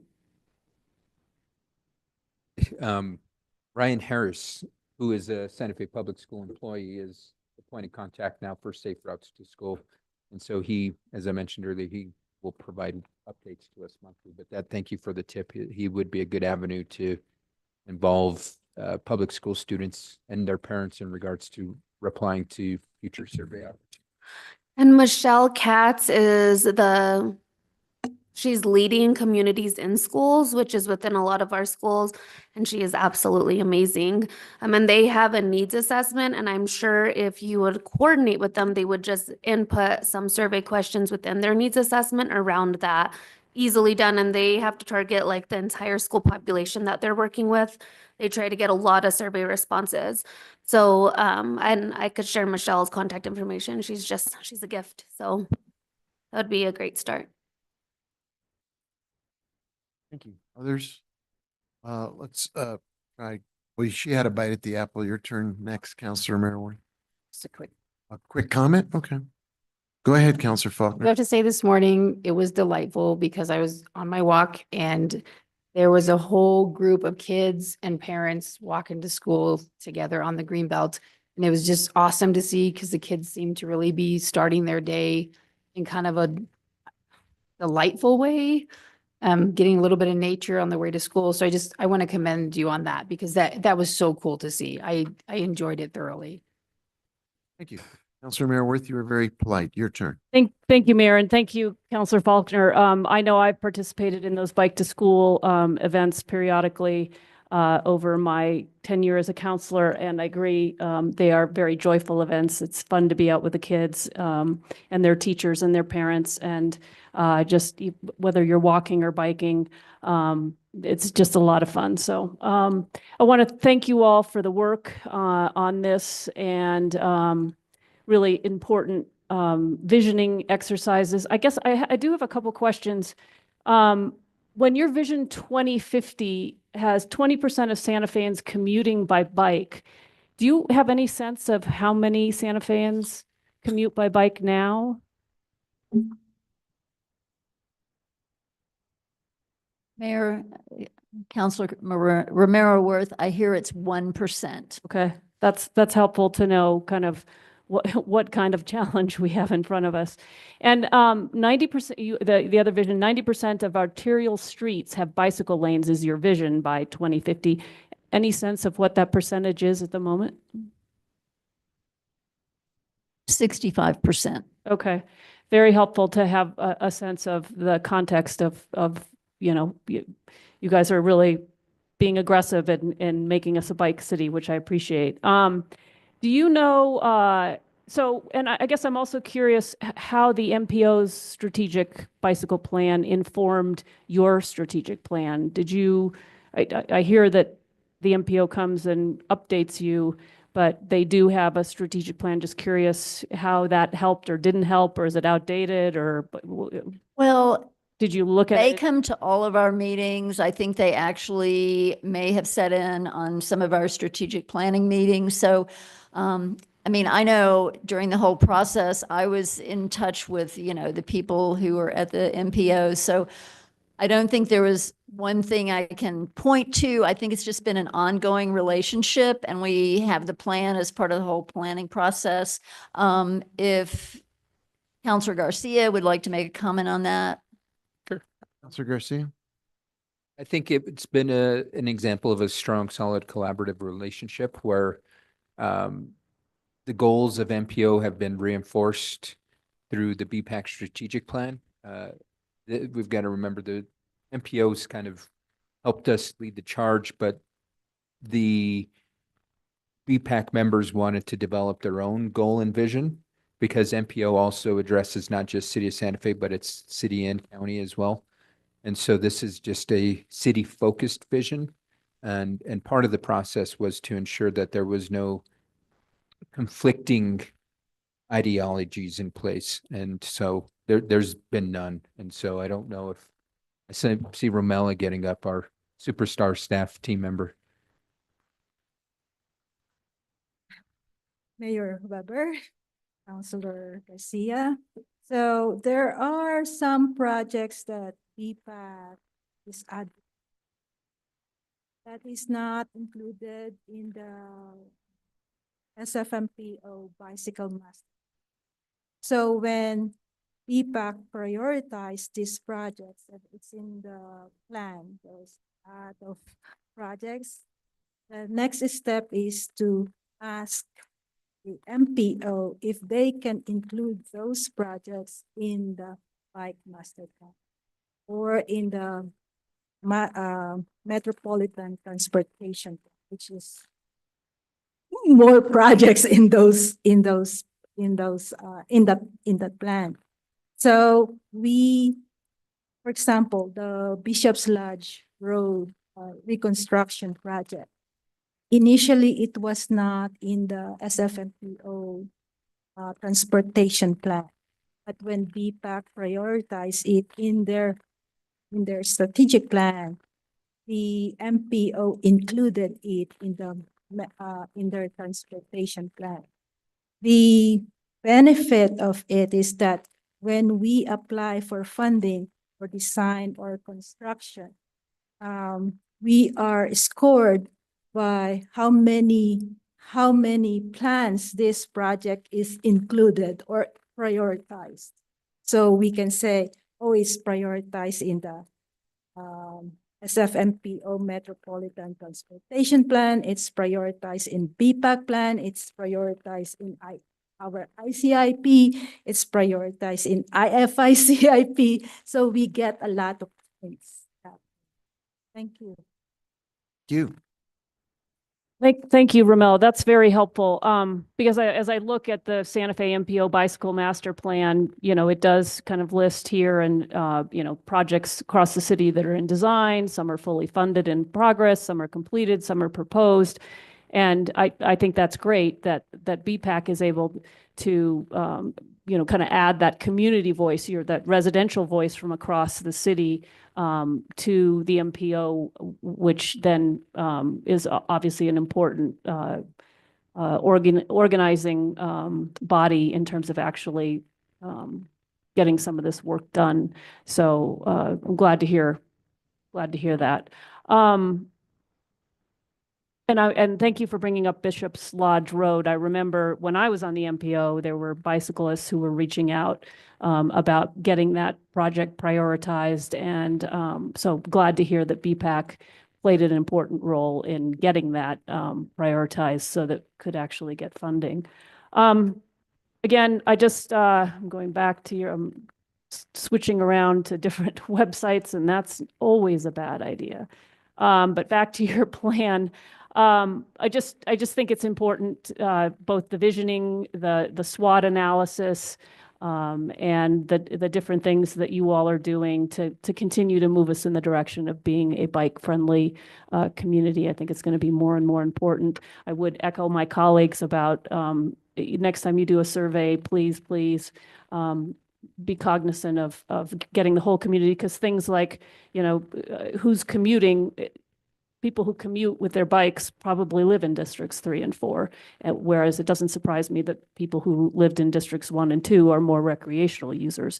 Now that's broad brush painting, but so it speaks to the importance of why it's really important to make sure that we're trying as hard as we can to get a full picture of the city. And I know it's hard. We struggle with this a lot, but just want to encourage you, and it sounds like you're well on your way to acknowledging that and knowing how to do it in the future. And I appreciate the counselors who are offering to help connect you to folks to get a more well-rounded survey. So again, thank you for the work. Thank you for being here. Really appreciate it. Thank you. And I would like to mention to all the members of the governing body, we did have responses from every district. It's just predominantly the responses were from 1 and 2. So we did have other districts represented, but the majority was. So, well, thank you so much. Other questions, Councilor Garcia? Just some closing comments. I do want to thank the BPAC members that weren't able to attend tonight's meeting. So I'm just going to run through the list of members. We've got member Yolanda Eisenstein, member Judith Gabriel, member Tony Gerlitz, member Steve Pilcher, member Angela Bordigari, member Ben Pingley, member Erica Bowe, newly appointed member Gary Schiffmiller, member Dan Painter, and former member Carl Spencer, and then as well staff Romela Glorioso Mas. And we've also got key partners, as I mentioned, Jen Weber, who's with Bike Santa Fe in the audience. Strong partners. And it's, again, just a pleasure and an opportunity to work with these individuals every time I have the chance. So thank you, Mr. Mayor. Thank you. I think we have a couple more questions. if you have a few more minutes. Counselor Lindell, you've been patient. It's your turn. You have the floor. I'm seldom patient, but thank you. Thank you for the amount of volunteer work you've done with this. Our committee process is really important. I had a few questions on the action items, the action plan. There were 3 actions, and seems like they had multi-parts. Were the actions or the parts within the 3 different actions, are they prioritized? They're not prioritized, Counselor Lindell, the mayor, as much as they are segmented for our subcommittees. So what we tried to do is come up with sort of an equally divided areas of work. So some of them are under planning and, law, some are under outreach and public education. So rather than have a hierarchy, I think it's been more of a how do we divide and conquer, so to speak, in terms of the work. So correct me if I'm wrong, but it seems like the timeframes that have been put on these are pretty ambitious. Well, that's probably true in some senses, but given that it's a living document and we're constantly talking about the work that we're doing, we can always change those dates. But I think it's important to have a fairly aggressive timeline so that we're always thinking about it, and every meeting we can talk about it. So, and some of them, I think it's difficult to put a time frame on it because a lot of other factors are involved that are out of our control. So I think they're just tentative, they're goals. So do you get a report on these action items on a regular basis? Yes, we do. Action item 2.1 talks about developing a checklist. Mhm.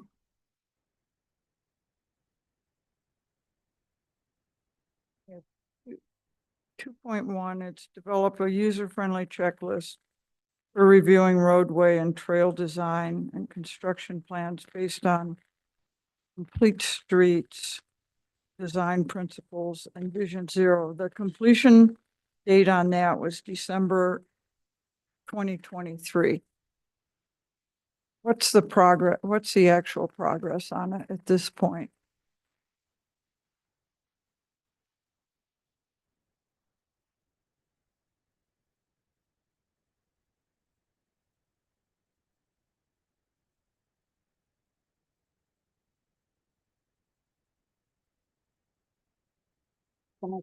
It's the action plan. I mean, does the committee? So thank you for that question, Mayor Weber, Councilor Lindell.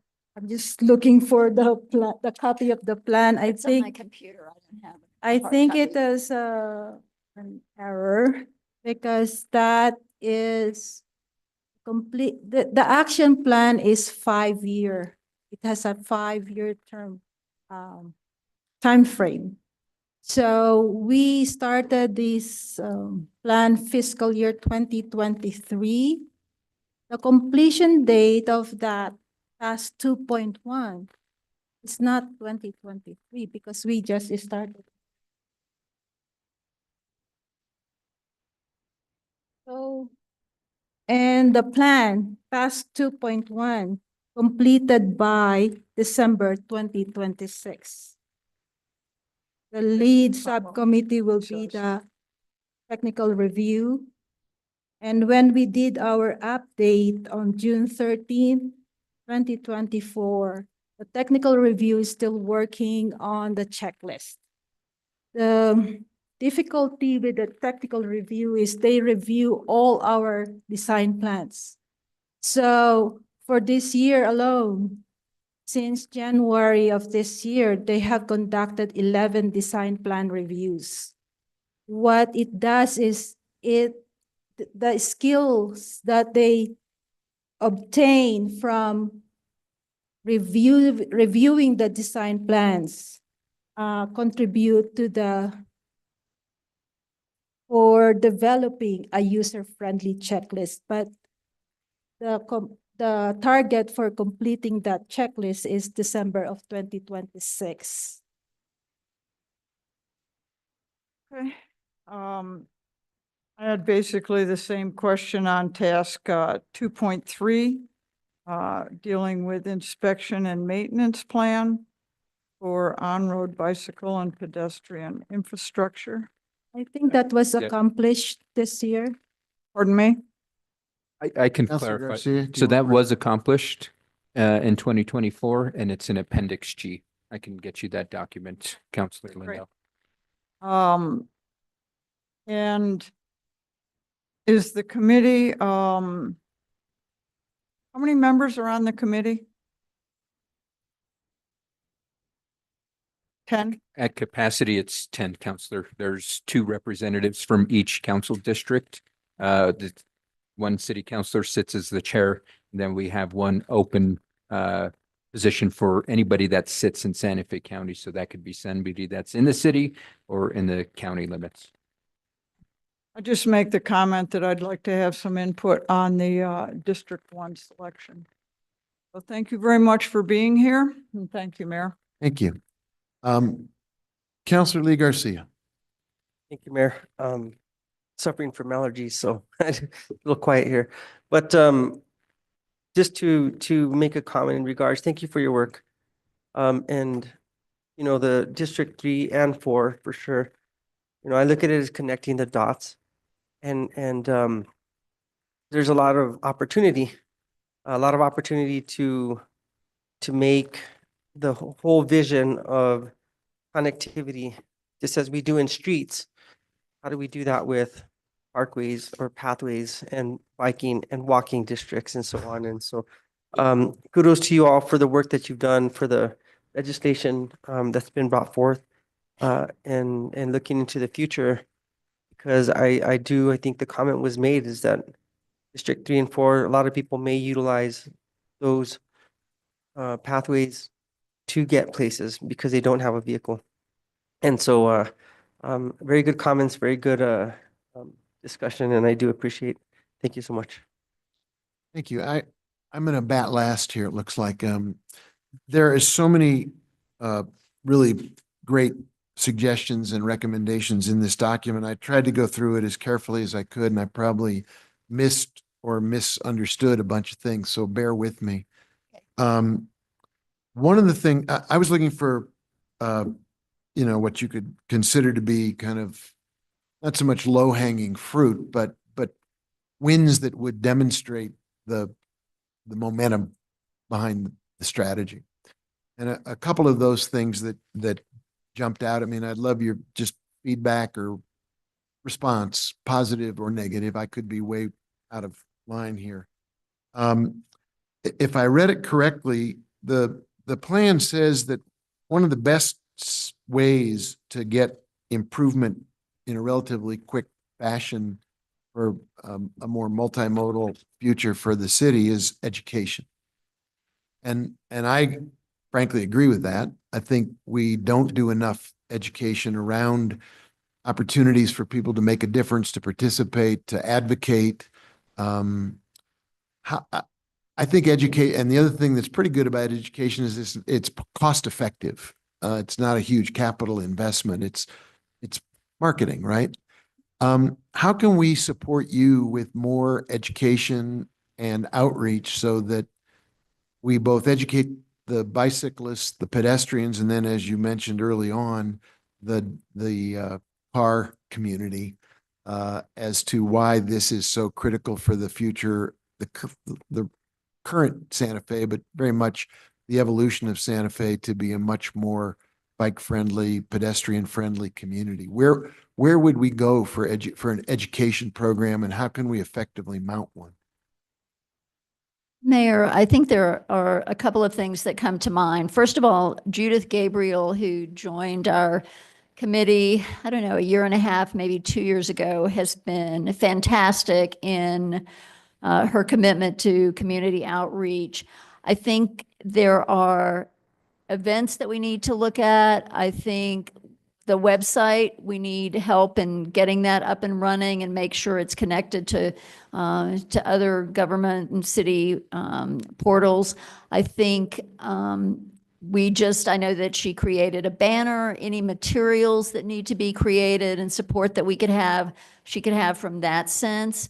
Collaborations, I mean, we're working on partnerships with the bike organizations. We have a whole list of organizations that we want to outreach to, local businesses. So I think in terms of, yes, this is low-hanging fruit, and I think that we're definitely working on it. So she has a whole subcommittee, and I'll let Councilor Garcia. Counselor Garcia? And I'll be the person that says, we need some money. You know, it's one of those things where it would be fantastic to do promotional videos, promotional events, and really shows that the city is deeply invested in this. And so we've been able to leverage relationships with entities such as Bike Santa Fe, but I think the city has a responsibility to also lead some of that charge, and it's not free. Educating the community ultimately is not free. It costs time, energy, effort, resource, time of staff. And I think appropriating some resources for cycling and pedestrian safety in our community would go a great distance. I know that the committee could put their mind behind it and figure out how to get the best investment out of any resource that's allocated to the committee. Thank you, Counselor. Well, I think it's not free, but it is cost effective, and it is often done with partnerships and word of mouth and videos that people can create on their own smartphones and distribute through social media.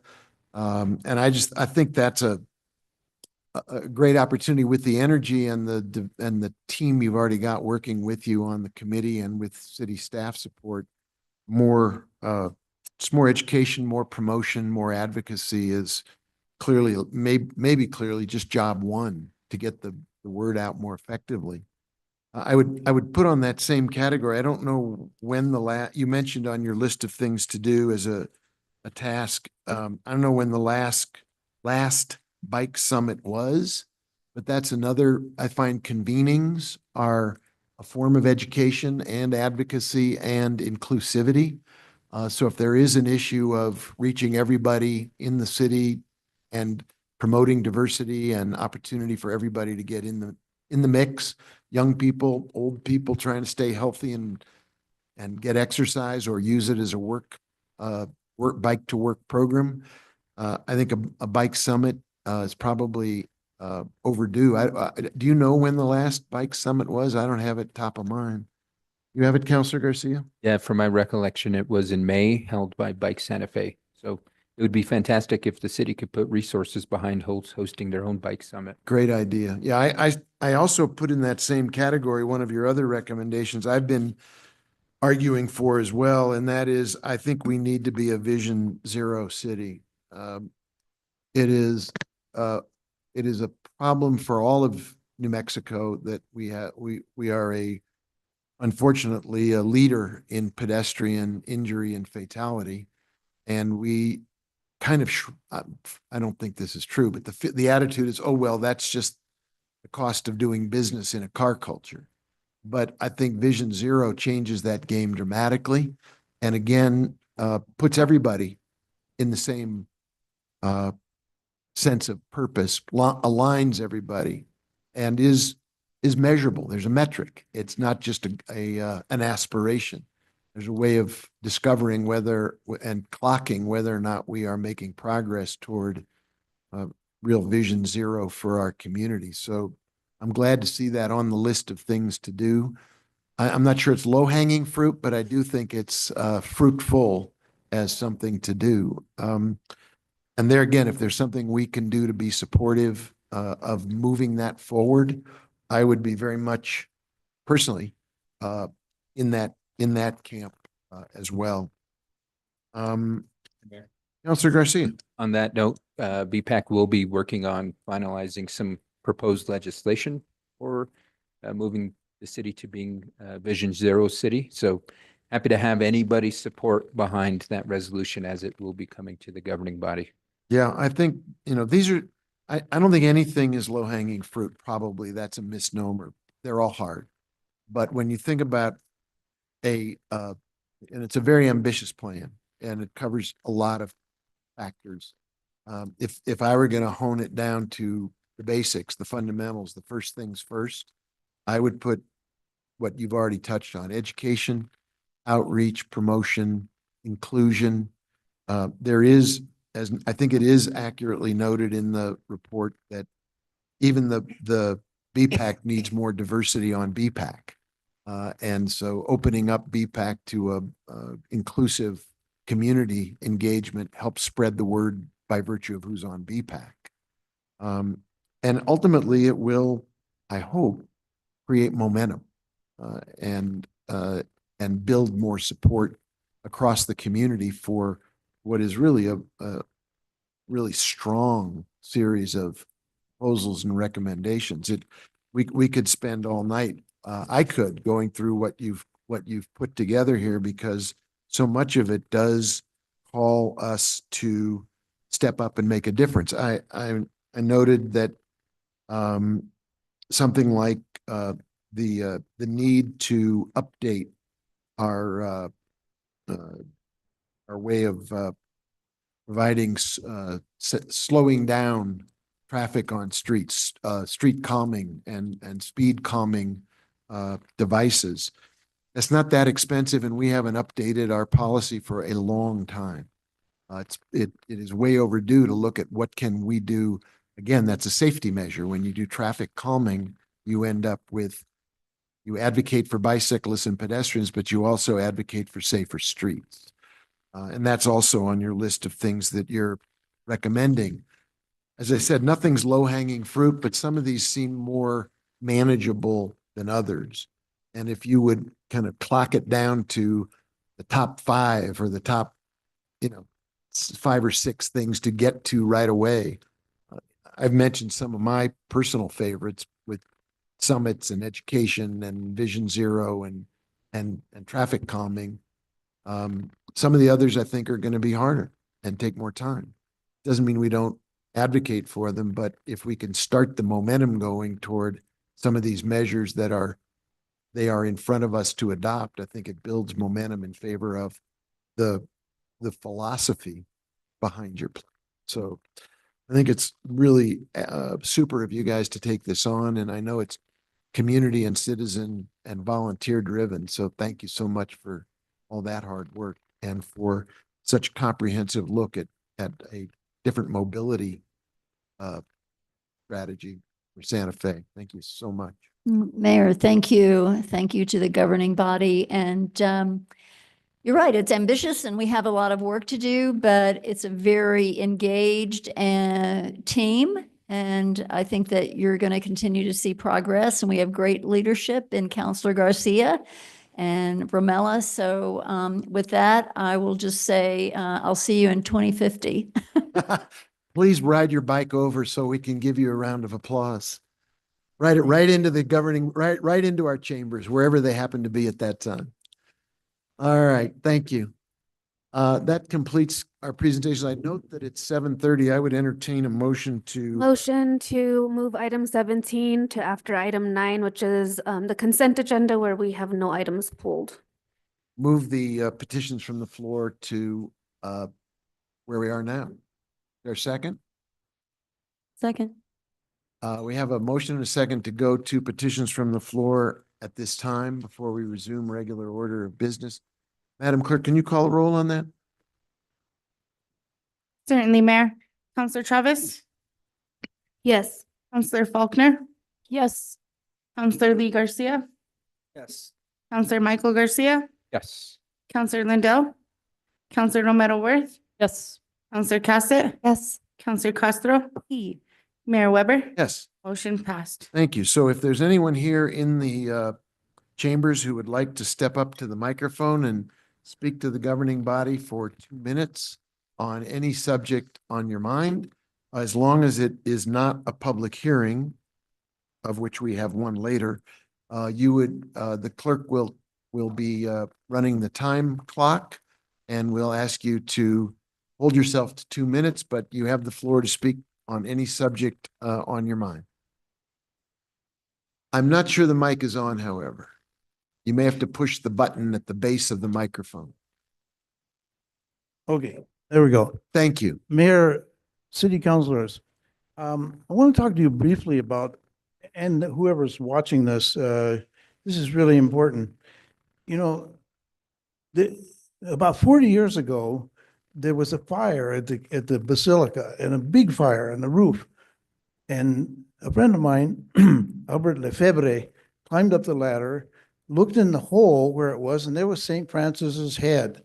So he had a 30-ton crane across the street because he was building the La Fonda garage, and he went over and picked up the statue of St. Francis, brought him over, lowered the boom, moved it to its present place.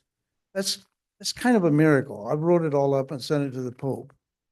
And secondly, another serious miracle, equally serious in a secular sense, is this decision by Mary Geiger Lewis, a federal judge in South Carolina, an Obama appointee, who ruled that the Lannel and Savannah River cannot continue to make plutonium pit triggers. You know, the Lannel and the Pentagon and all those kind of folks will look at it as, oh, this is just a bump in the road, but it's a really big bump in the road.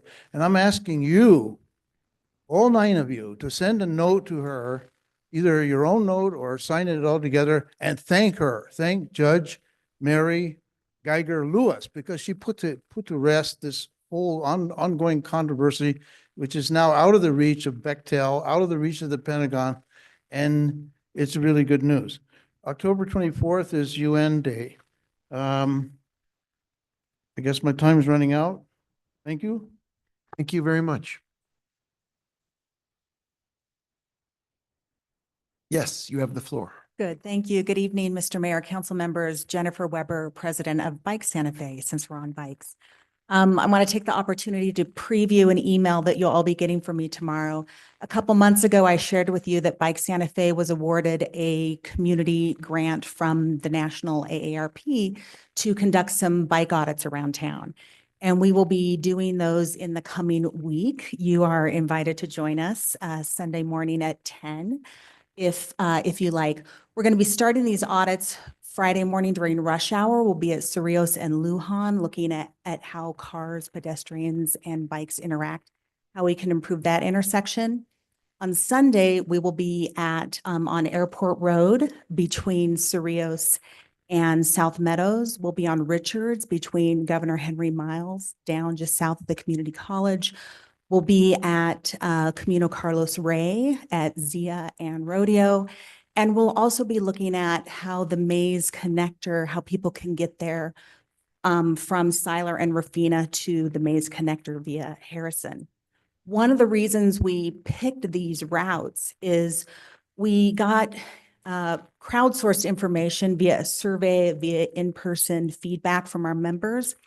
And then we met with partners, chain breakers, SOBs, that's a term of endearment, not a swear word. It's seniors on bikes. And Ryan from Safe Routes to Schools, BPAC members. And so we kind of solidified those routes. And I also looked at data. Where do people live in the city who don't have cars and who need safe bike routes? Where do seniors live, given our grand tour? We looked at that. And where are schools and daycare centers? So that's how we looked at those areas. And we look forward to gathering that information and bringing it back and presenting it to you.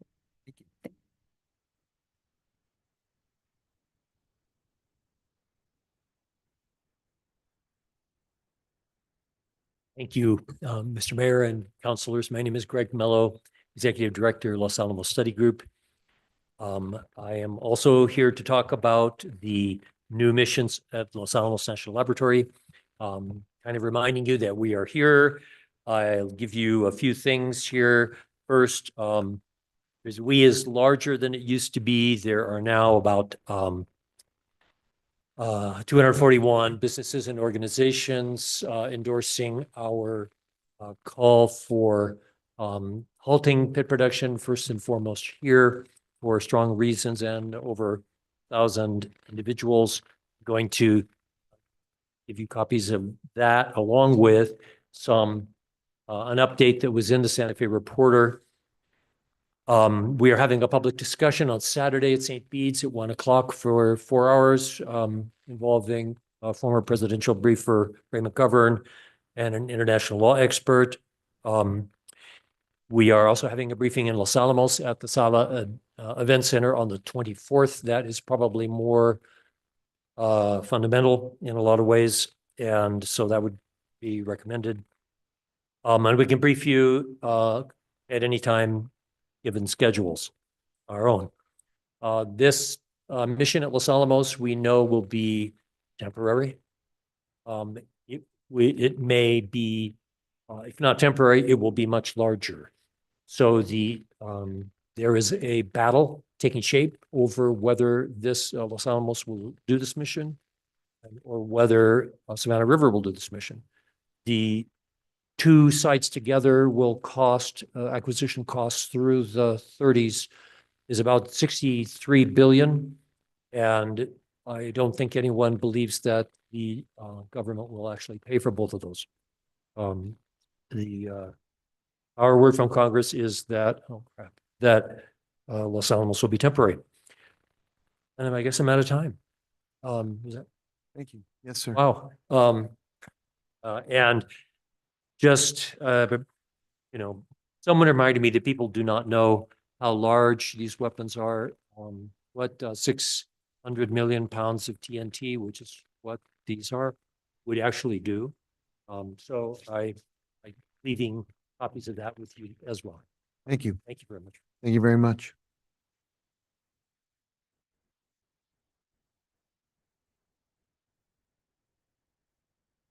Councilors, my name is Rick Martinez. I stood here 9 years ago to ask for help for protect the caboose, to save it. Got cited, probably gonna get cited tonight. But what happened after that is the New Mexican picked it up and did a story about it, and we raised $23,000 to purchase the caboose. The community raised the money to protect it, save it, to keep it there. And the next week we had a big ribbon cutting, and those that 23,000 was $1,000, $5, $10 people from the community. So really, basically, what happened is the community raised the money, and the community is the one that owns the caboose, not a gallery owner, not Keep Santa Fe people, not the city. The community owns the caboose. And then, when asked, when they redid the caboose just 2 weeks ago, how they got permission, I got no response. The city manager didn't even respond back to me. Mayor and everybody knew that I was there to help anyway, but I got no response. They painted it over a weekend, and being asked why they only painted one side is the big question. It's kind of didn't make sense why you just go one side and do your logo on it.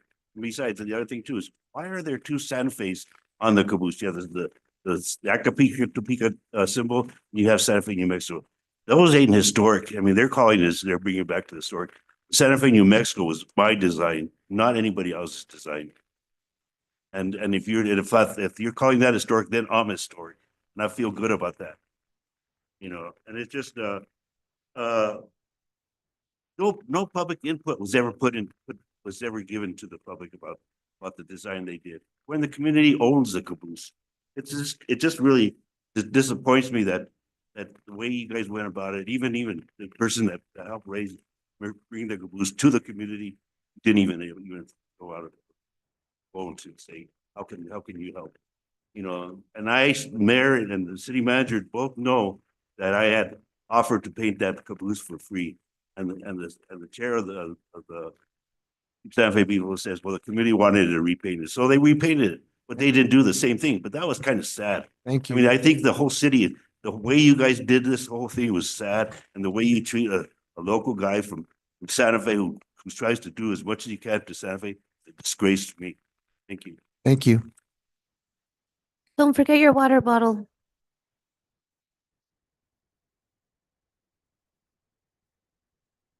Hi, my name is Elizabeth West, and I wanted to come tonight because I'm one of those old people. I'm going to get older too by the day after Halloween.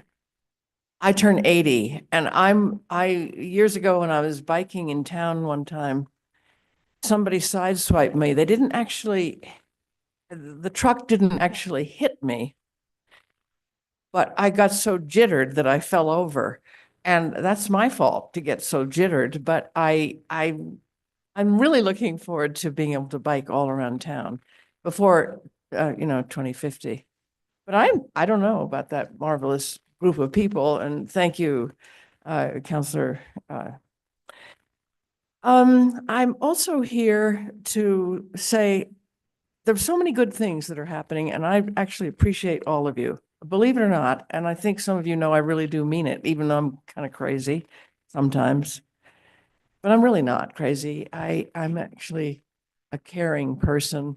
And that leads me to something that I think is important, and I think I can get it said quickly, and that is that the Office of Equity and Inclusion, I hope I get it correctly here, is something that I'm wanting to follow. I'm wanting it to be registered as something that I would like to help with, volunteer or something. And so I'm here saying it so that it's in the record. I think it's an extension of what CHART aimed to do. And I'm one of those people, as most of you have learned, that I actually feel very positive about CHART. And I participated to some degree, and I had an uplifting time and sort of an amazing time. Someday I'll do a little show about it. But the Office of Equity and Inclusion, is that the correct term? Right, thank you. Is a follow-up. Thank you, okay? Yes, Great. thank you.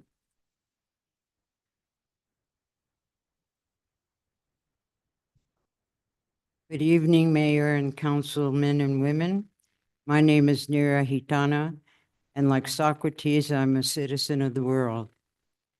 I want to bring to you some excerpts from distinguished law professor Francis Boyle in his key address to the 28th Conference of Courage for Ethics on September 5th, 2010 in Austria. The title, The Criminality of Nuclear Deterrence Today. Today, the world is at a precipice for another world war. The start of any program resolving our nuclear predicament as human beings must come from the realization that nuclear weapons and deterrence have never been the legitimate instruments of state policy, but have always constituted instrumentalities of internationally lawless and criminal behavior. And those states that wield nuclear weapons, their government officials are criminals in accordance with the Nuremberg Charter, judgment, and principles, and the Tokyo Charter and judgment. As our administration has told us, all options are on the table. They mean it. And not just the use of force, but the use of nuclear weapons as well. These are prohibited by conventional and customary international law, including the Genocide Convention of 1948. The UN General Assembly has repeatedly condemned their use as an international crime. When dealing with this issue, they are not simply immoral, they are not simply illegal, but they are criminals across the world. Let me just finish this. The design, research, testing, production, manufacture, fabrication, transportation, deployment, installation, stocking, stockpile, sale, and purchase, and the threat to use nuclear weapons are criminal under well-recognized principles of an international law. I bring this before you for your next consideration on any matters regarding what's happening up there, which are criminal. Thank you. Thank you. Thank you. Madam Clerk, are there people in the Zoom room waiting their turn? Yes, Mayor. We'll start with Stephanie Benenato. Thank you, Stephanie Benenato. If you can't hear me, please let me know. I want to bring to your attention the waste of money that the city is spending on Cuddy McCarthy in a particular lawsuit. Not only have there's been violation of professional code of conduct, but it took 6 months to respond, and they still tell me that the city doesn't know what it means to operate and maintain a recreational facility. They don't have a plan for the setup of the weight room. They don't have maintenance records for certain machines, and it's way too much trouble to give me the resumes of the people who are supposed to be operating that facility. There was a 44-page motion to file a late response the day the junior lawyer left. She was the second junior lawyer to leave that firm and that case, and the paralegal left. So there's been a huge turnover, and all that time, everybody has to come back up to speed because the senior attorney doesn't really do very much. And again, I believe it's a waste of city resources because the city cannot prove that it took reasonable care without plans and etc. The other thing is I sent you some photographs today, which I will make part of the record, and I will send you a better description, but that's my neighbor's property. I have waited 2 years to have an 8-foot fence cut back down to 6 feet. And it took the city 2 years to have an inspector come on there because she kept refusing it. They took her to court 2 years ago, but then dropped the case because they were going to be allowed on. Before the inspector came, she had 3 very large truckfuls of dirt trucked back up on that east side wall where this high fence is. I spoke to Mr. Kluk. He said that was improper. The inspector who finally came out only had her decrease it by 8 inches, not 2 feet, and there was no dirt removed. The photos you are seeing is a shed that is inches from my wall. It has a screen door lodged up against my wall because of the dirt that's between the shed and the east wall. My wall is on the south. You can see where the bottom of the shed is in 1071, and you can see the dirt behind that shed in 1069. I Thank don't you. know why it was not taken out. And Thank again, you. about this discriminatory enforcement. Thank you. Thank you. Others in the Zoom room, Madam Clerk? Waiting to speak on matters, petitions from the floor? No, Mayor, there are no other attendees. All right. Thank you. Is there anybody who didn't get a chance who's in the chambers? I can't see behind the screen. No more? All right. Thank you. In that case, Madam Clerk, why don't we go back to our regular order of business and take up whatever's next? Yes, Mayor, we're going back to item 10A. This is an action item on the discussion agenda. It's a request for approval of a budget amendment resolution in the amount of $250,000 to increase WIP construction for airfield markings project using FY25 available revenue in excess of budgeted expenditures. And I am going to allow James Harris, airport manager, to speak. All right, let's first get a motion on the floor if there is one. Second. There's a motion and there are multiple seconds. Mr. Harris, I know you're zooming in with us. Do you want to briefly give the folks who are tuning in, as well as members of the governing body who are not up to speed on this request, why we are being asked to make this allocation? Thank you, Mayor, and city councilors. So this is the bar to remove $215,000 from our cash reserves to our, I think it's going into work in progress. So the projects that we need to do, our runway has these grooving markings, and it helps with water runoff, and it helps eliminate the accumulation of ice during the winter months. Without this, we have the potential of our runways to get icy, and it could cause aircraft incidents and accidents. And the other portion will be used to paint some of the portions of the airfield that are getting a little light.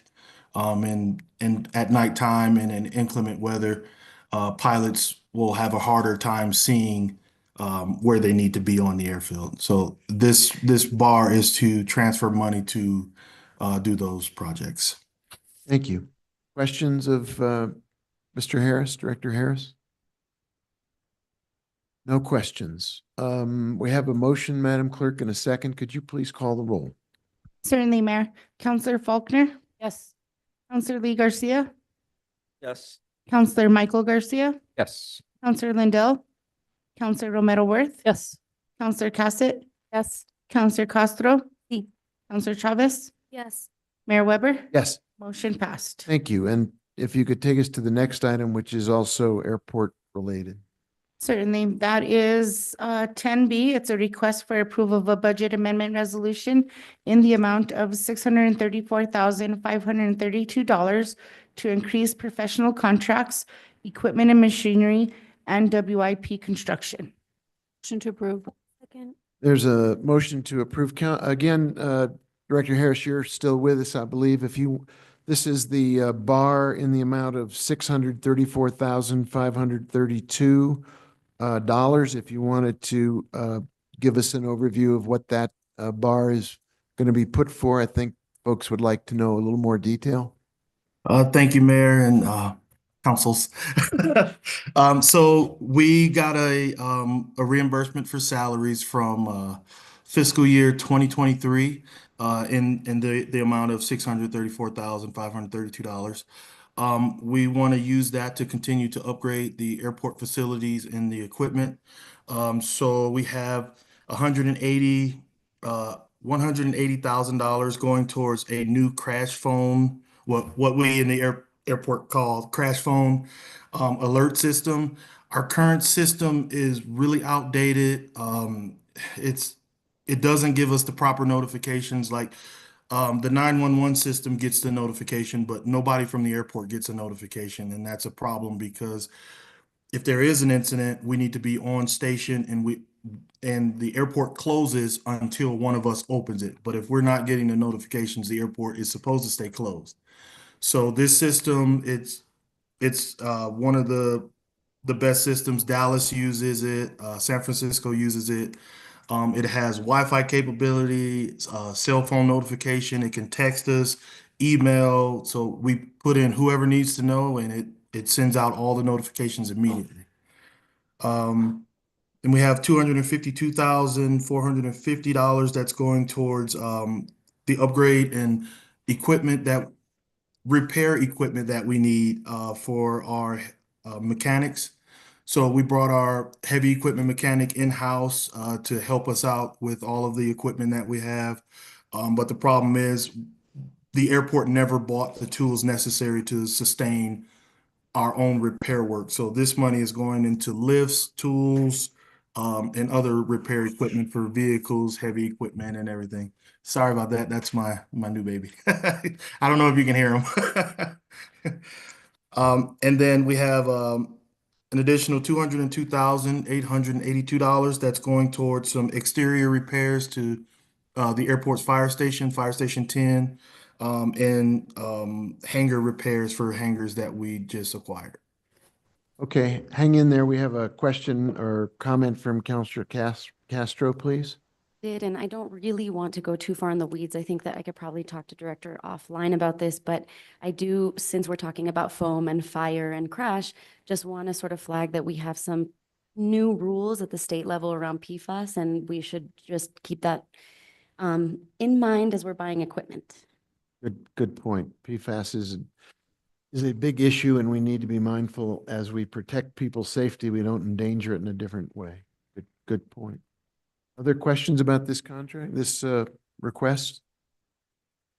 Madam Clerk, could you please call the roll? Certainly, Mayor. Counselor Lee Garcia, Yes. Counselor Michael Garcia, Yes. Counselor Lindell, Counselor Romero Worth, Yes. Counselor Cassett, Yes. Counselor Castro, Counselor Chavez, Counselor Faulkner, Yes. Mayor Weber. Yes. Motion passed. Thank you, Director Harrison. Give your newborn baby a little chuck under the chin for us. Thanks, sir. Madam Clerk, take us to the next item, please. Next item is matters from the city manager. Mr. Blair.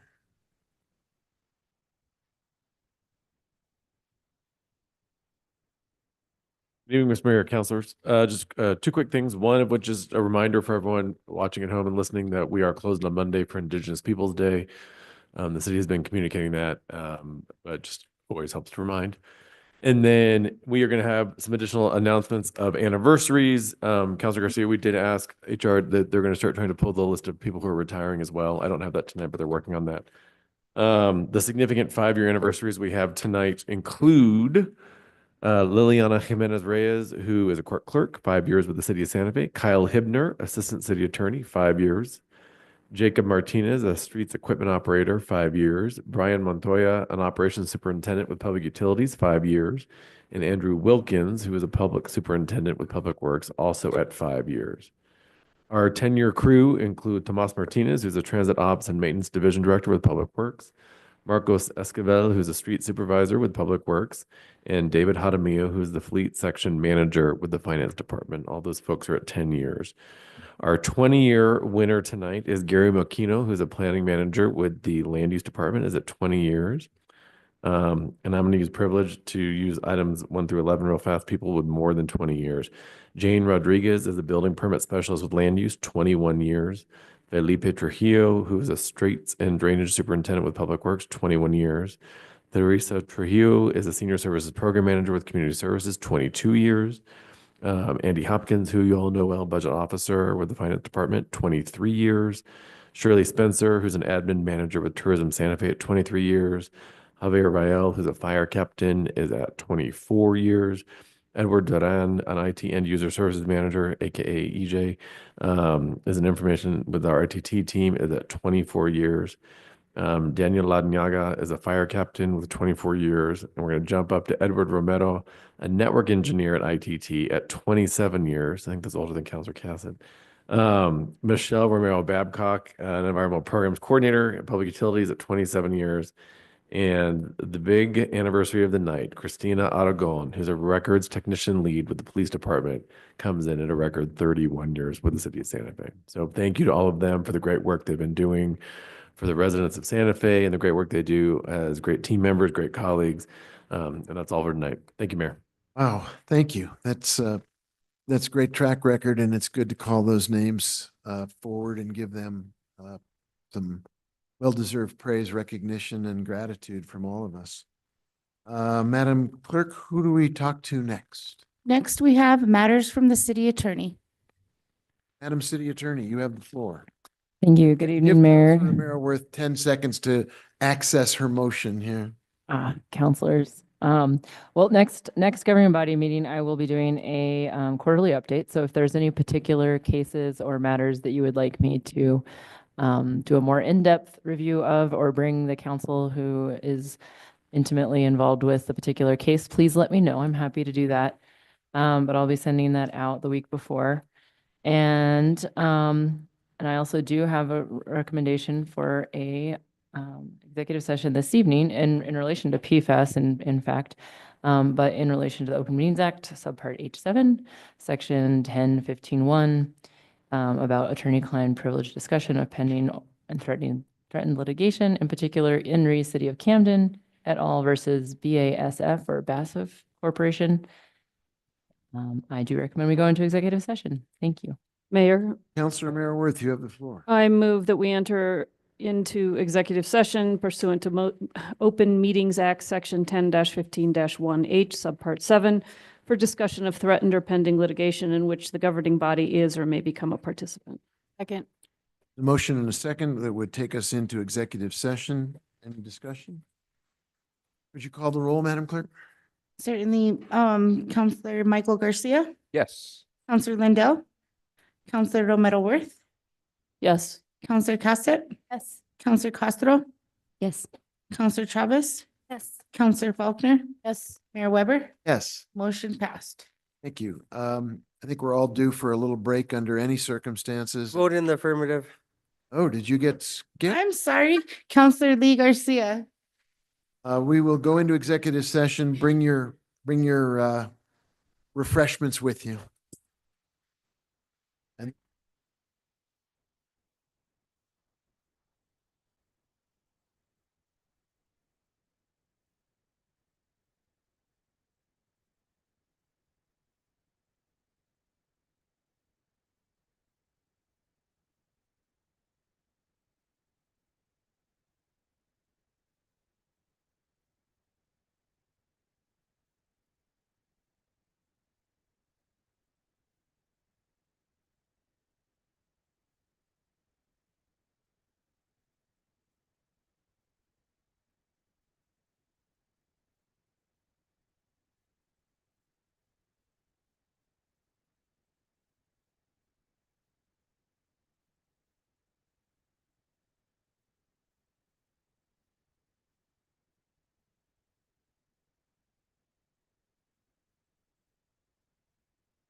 Counselor Romero Worth. I believe you have a motion for us. Yes. I think we're still live. Yes. Okay. Thank you, Madam Clerk. Okay, I move, what do I move? Pursuant to the Open Meetings Act, Section 10-15-1J, I move that the governing body reconvene an open session and state for the record that the matters discussed in the closed session were limited to those specified in the motion for closure. Is there a second? There is a second. Is there any discussion? Did we do anything illegal you want to bring to bear? I didn't see it. All right, Madam Clerk, can you call the roll? City Attorney's having a meltdown. Counselor Lindell, Counselor Romero Worth, Yes. Counselor Cassett, Yes. Counselor Castro, Yes. Counselor Chavez, Yes. Counselor Faulkner, Counselor Lee Garcia, Yes. Counselor Michael Garcia, Yes. Mayor Weber. Yes. Motion passed. Very good. Thank you. Mayor, I have another motion. Oh, I'm all for you. I move that we accept the city attorney's recommendation in the case City of Camden et al. Versus BASF Corporation. Is there a second? Second. Multiple seconds. Madam Clerk, you pick the winner. Can you call the roll on the motion, please? Sure, let's start. Counselor Romero Worth, Yes. Yes. Counselor Cassett, Yes. Counselor Castro, Counselor Chavez, Counselor Faulkner, Yes. Counselor Lee Garcia, Yes. Counselor Michael Garcia, Yes. Counselor Lindell, Mayor Weber. Yes. Motion passed. Thank you. The next item on the agenda, Madam Clerk. Next item is matters from the city clerk. I have nothing to report today. All right. We'll move on to 15, communications from the governing body. Very good. We'll start this time. We'll reach out to the right hand of the dais. I just have a couple of announcements on events. I am holding a town hall on mental health on October 25th at Consuelo's Place at 5 p.m. And any counselors that are interested, please feel free to come by. And then we do have the Halloween walk on Canyon Road on Thursday, October 31st. Thank you. Thank you. Counselor? Thank you, Mayor. I want to thank Counselor Cassett and Mr. Calderon for putting on a small community meeting at Geneva Chavez on public safety. He worked to bring some neighborhood leaders or community members together to start a conversation that will grow larger. And I just have to say, it's really amazing to see our community members coming with concerns, but also solutions. I have yet to attend a community meeting on public safety where there aren't solutions presented by the community. So I think it's really important that we acknowledge and really consider some of their suggestions as they are really putting their minds together and helping us come up with ways to make our lives easier while making our community safer and, you know, our community members happy. I also want to wish my daughter's father, Chad Williams, a happy birthday. His birthday is on Friday, and I hope him and my daughter have a wonderful and very, very happy weekend. Thank you. Thank you. Counselor Michael Garcia. Thank you, Mr. Mayor. I just want to give a shout out to the constituent services team. There's been some requests recently that they've helped me out and close some requests. So lots of work they've been undertaking. So just want to thank them. So from Izzy to Daniel, everybody else that's had a hand in it, many thanks to them. Thank you, Counselor. I second that motion. Counselor Lindell. She passes. Counselor Faulkner. Okay, so I have just one thing that I'm really thinking about, and it is that it's come to my attention that if a young person, a minor, wants to check into the youth shelter, they need parental permission to do so. So one of the initiatives I'm going to hopefully work on moving forward, it's very preliminary, but I would like to work with the council to request from the state that we somehow make that better for the kids who are on the street. My concern is if they can't get into the shelter, then we are just basically setting them up for a lot of trauma. And so that's one initiative I will be coming forward with in the future. Thank you. Counselor Merrill-Worth, you have the floor. I don't have anything tonight, Mayor. Thank you. Counselor Cassett, you have the floor. Thank you so much, Mr. Mayor. Just a few things. I also want to echo what Councilor Chavez said, really thanking Mr. Gabaldon and the Las Casitas neighborhood and some of the other neighbors surrounding Herb Martinez Park to really discuss some of the issues that they're having. And as Councilor Chavez said, came forward with some solutions and suggestions that we can now be working with staff to move forward on. And Captain Barnett from the police department joined us as well. Really want to thank him. Melissa McDonald happened to be next door for the median public engagement process and also was able to provide some really useful feedback. The next step is actually Councilor Travis and I will be hosting on October 22nd.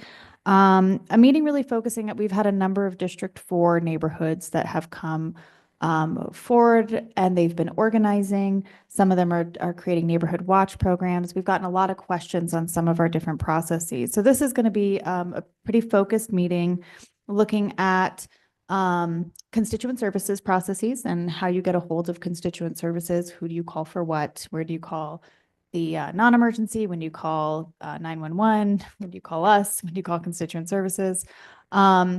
Information from the police department on their neighborhood watch program, as well as discussion on the nuisance process, because we sometimes get a lot of questions about this that sound like we need some clarification, but also some feedback from some individuals who have been experiencing that. As well as, of course, we will, as always, have opportunity for constituents to come forward with some suggestions and ideas. But this is going to be a pretty focused meeting where we are looking at some of the processes we have in place that people may not be aware of or may not understand. And then making sure that they know how to access them as well as getting some feedback there. So again, that's going to be on October 22nd, 5:30 at the Chavez Center. As Councilor Castro mentioned, there is on Halloween, there's the Canyon Road Walk. There's also the Children's Museum. They are having their annual Weird Science event on October 29th from 3 to 7 p.m. And I believe that we are partially sponsoring that through maybe the Economic Development Department. I don't know. Somebody wrote to me about that. So wanted to let everybody know that that is happening and encourage people to go. It's another fun way to celebrate. We do also have, I believe, our last livability series talk next Thursday. And forgive me, I cannot find the topic right now, but that will be happening next Thursday, the 17th. And there can be more information on the, if you search HomeWise Livability, you'll be able to find it unless one of my colleagues happens to know it off the top of their head.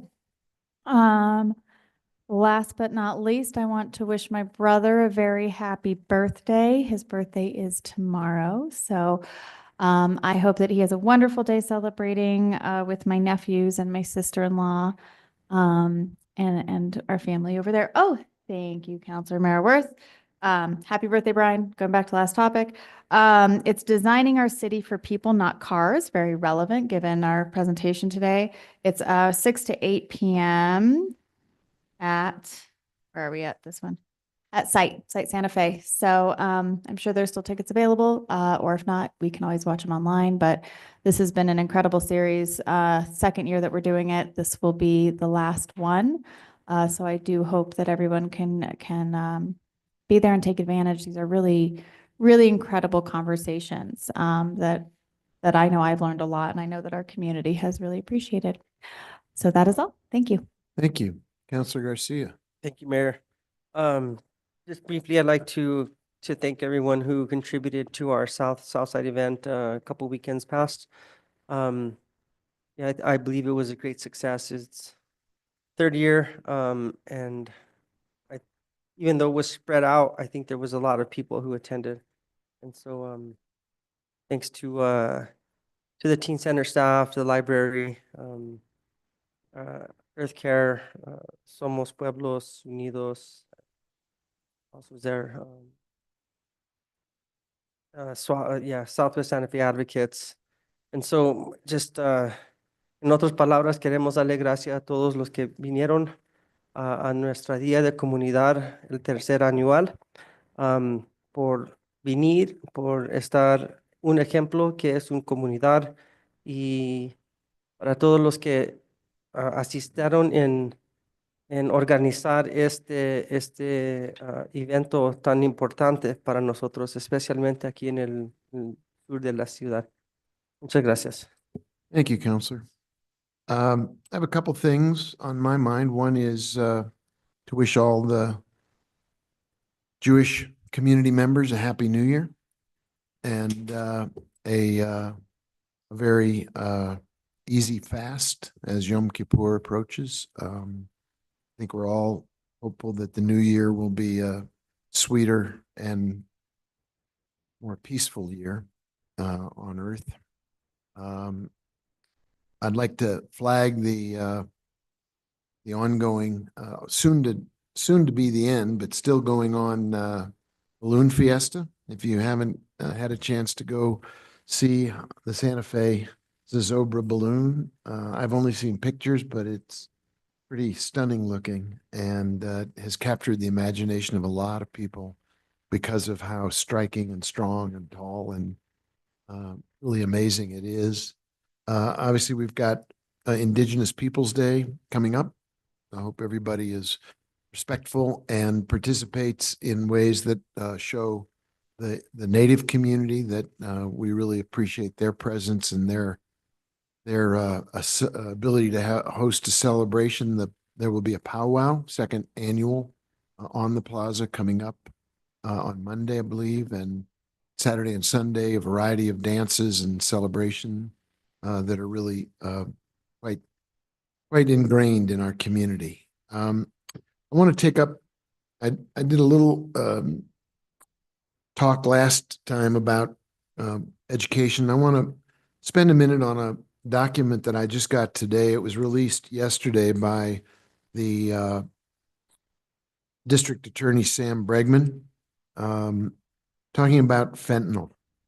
And I have been saying, we all have been saying for some time that when you track back what's going on in our community and in our state, so much of it is driven by fentanyl, which is one of the nastiest and most horrific drugs to come along. District Attorney Bregman has issued a really thoughtful and I think significant document. It's only 8 or 9 pages long, but it covers a lot of ground and starts out by saying that there is a fentanyl crisis in Bernalillo County. I think we can agree there's a fentanyl crisis in New Mexico. He talks about the lack of a coordinated effort when it comes to fentanyl treatment in the state of New Mexico. I know the Attorney General of the state of Oregon not too long ago had a statewide fentanyl summit that she created because there was no coordinated effort for fentanyl treatment in Oregon. And one of my takeaways from reading the district attorney's paper is we really need a statewide summit on fentanyl.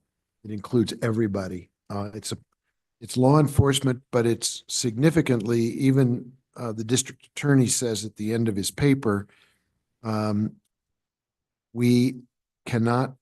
fentanyl crisis cannot be solved by prosecuting our way out of it or just throwing money at the issue without a succinct course of action. Coordination is the only way to solve the problem. And he outlines some of the things we need: a clear one-stop page for recovery services, rebuild the behavioral health service provider network that was dismantled in 2013, a more holistic approach to treatment, expanding the specialty court system, expanding services for youth experiencing addiction, expanding services for indigent and unhoused people, a better understanding of the dosage of methadone needed for fentanyl users, a more consistent sentencing system for drug traffickers, and a stronger safety net for those on the back end of addiction and recovery. I really recommend this document to everybody. We are all concerned about crime. We're all concerned about issues that intersect around crime. But when I trace back to the root cause of so much of what we're experiencing, I think an awful lot of it has to do with fentanyl as the core driving addictive source.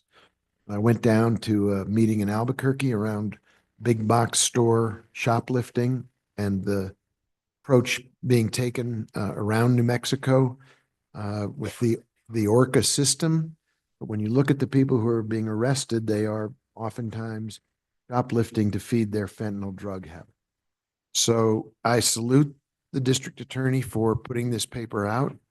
I think it should begin a statewide conversation, and I am a great believer in a statewide convening a summit on fentanyl coordination and treatment and interdiction. Thank you, Madam Clerk. What's next? Next item is 16, introduction of legislation. 16A is consideration of a resolution sponsored by Councilor Alma Castro.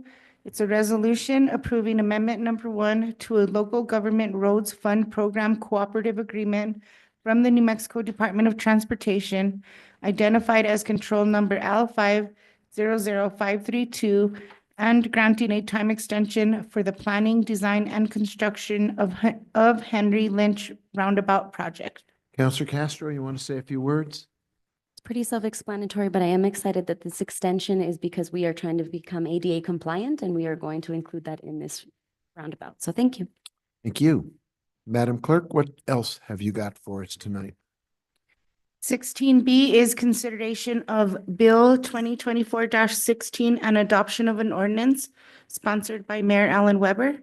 It's a bill related to Ethics and Campaign Review Board nominations, amending Section 6-16.1 of SFCC 1987 to remove the requirement that the First Judicial Bar Association submit a list of 8 nominees from which the 4 attorney members must be appointed, and requiring that the city clerk solicit nominations for board members from at least 3 local sources. This is in fact a response to a request or a suggestion from the First Judicial Bar that what we've been doing under our ordinance is not working for them. They are unable to fulfill that request. They don't want to fulfill that request. They'd rather have us adopt a different method to get nominees for the ethics board. So I think this is going to bring us into a place where we'll be able to source names more effectively than we have in the past. That's it, Madam Clerk. Next item is 16C, consideration of Bill 2024-15 and adoption of an ordinance sponsored by Mayor Alan Weber. It's a bill granting Easy Fiber Texas LLC, a non-exclusive franchise, to operate a telecommunications network within the city of Santa Fe, the right to use city public rights of way to provide telecommunication services within the city, and fixing the terms and conditions thereof. This is an opportunity. We have another provider who's interested in setting up a network here, and this takes us through the process of granting that kind of a franchise. We have others competing to provide service, and I think our community benefits by more competition and more options. So this bill will simply give the franchisee an opportunity to operate here in town. Back to you, Madam Clerk. Next item is 19, final action on legislation. This is a public hearing. 19A is consideration of bill number 2024-4 and adoption of an ordinance sponsored by Councilors Signy Lindell and Mayor Alan Weber. The bill relating to Marty Sanchez Links de Santa Fe, amending sections 23-7.3 and 23-7.4 of SFCC 1987 to update golf rates. This is a public hearing. Let me entertain a motion, and then we'll take public testimony. Motion to approve. Second. There's a motion to approve. There's a second. Before we go to the public, Councilor Lindell, you such a champion for the Marty Sanchez links to Santa Fe. You might want to use this as a moment to speak about why this is important, why it's happening now, and what you think the benefits of this will be.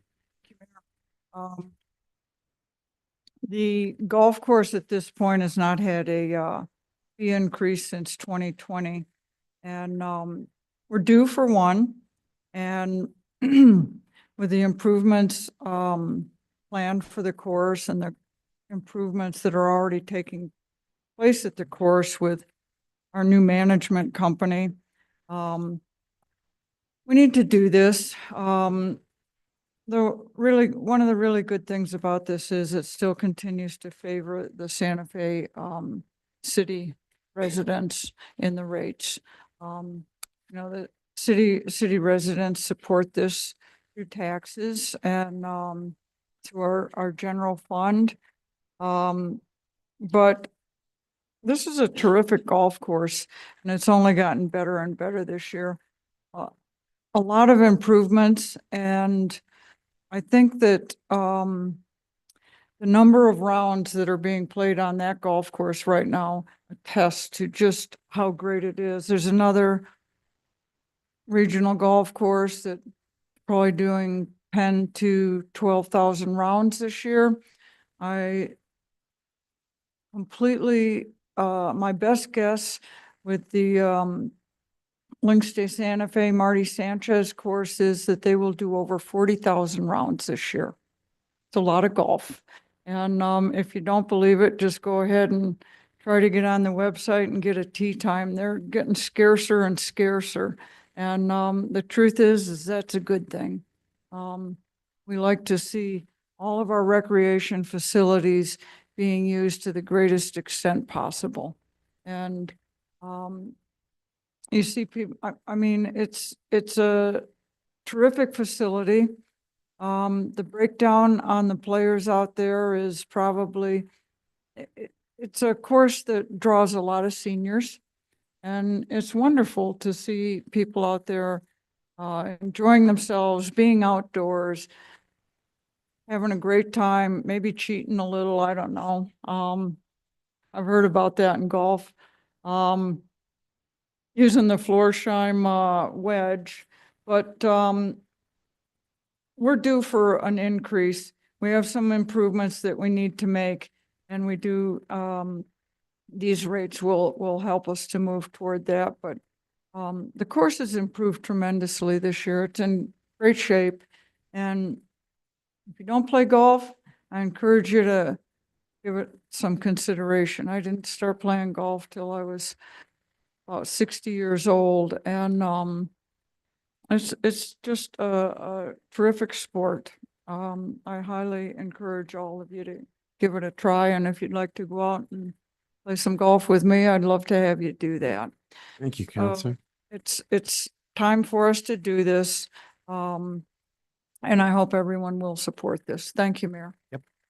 Before we go to members of the governing body, do we have anybody in the Zoom room who wants to speak on this issue, Madam Clerk? Are there any hands up?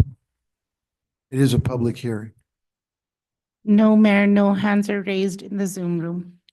Counselor Castro. I don't want to take us down too many rabbit holes. There's a little bit of a change in terms of how the pricing is with the cart and without the cart. So I just want to make sure that our signage is clear and people know the change. Good point. Yep. Any other comments about this? Anybody want to go play golf with Counselor Lindell? I highly recommend it. She is a very good golf. She's a good golf coach. No further comments. Can you call the roll, Madam Clerk? Certainly, Mayor. Counselor Cassett? Yes. Counselor Castro? See. Counselor Chavez? Yes. Counselor Faulkner? Yes. Counselor Lee Garcia? Yes. Counselor Michael Garcia? Yes. Counselor Lindell? Counselor Romero Worth? Yes. Mayor Weber? Yes. Motion passed. Madam Clerk, is there any other business for us tonight on the agenda? There are no other items on the agenda, Mayor. In that case, thank you, everybody, adjourned.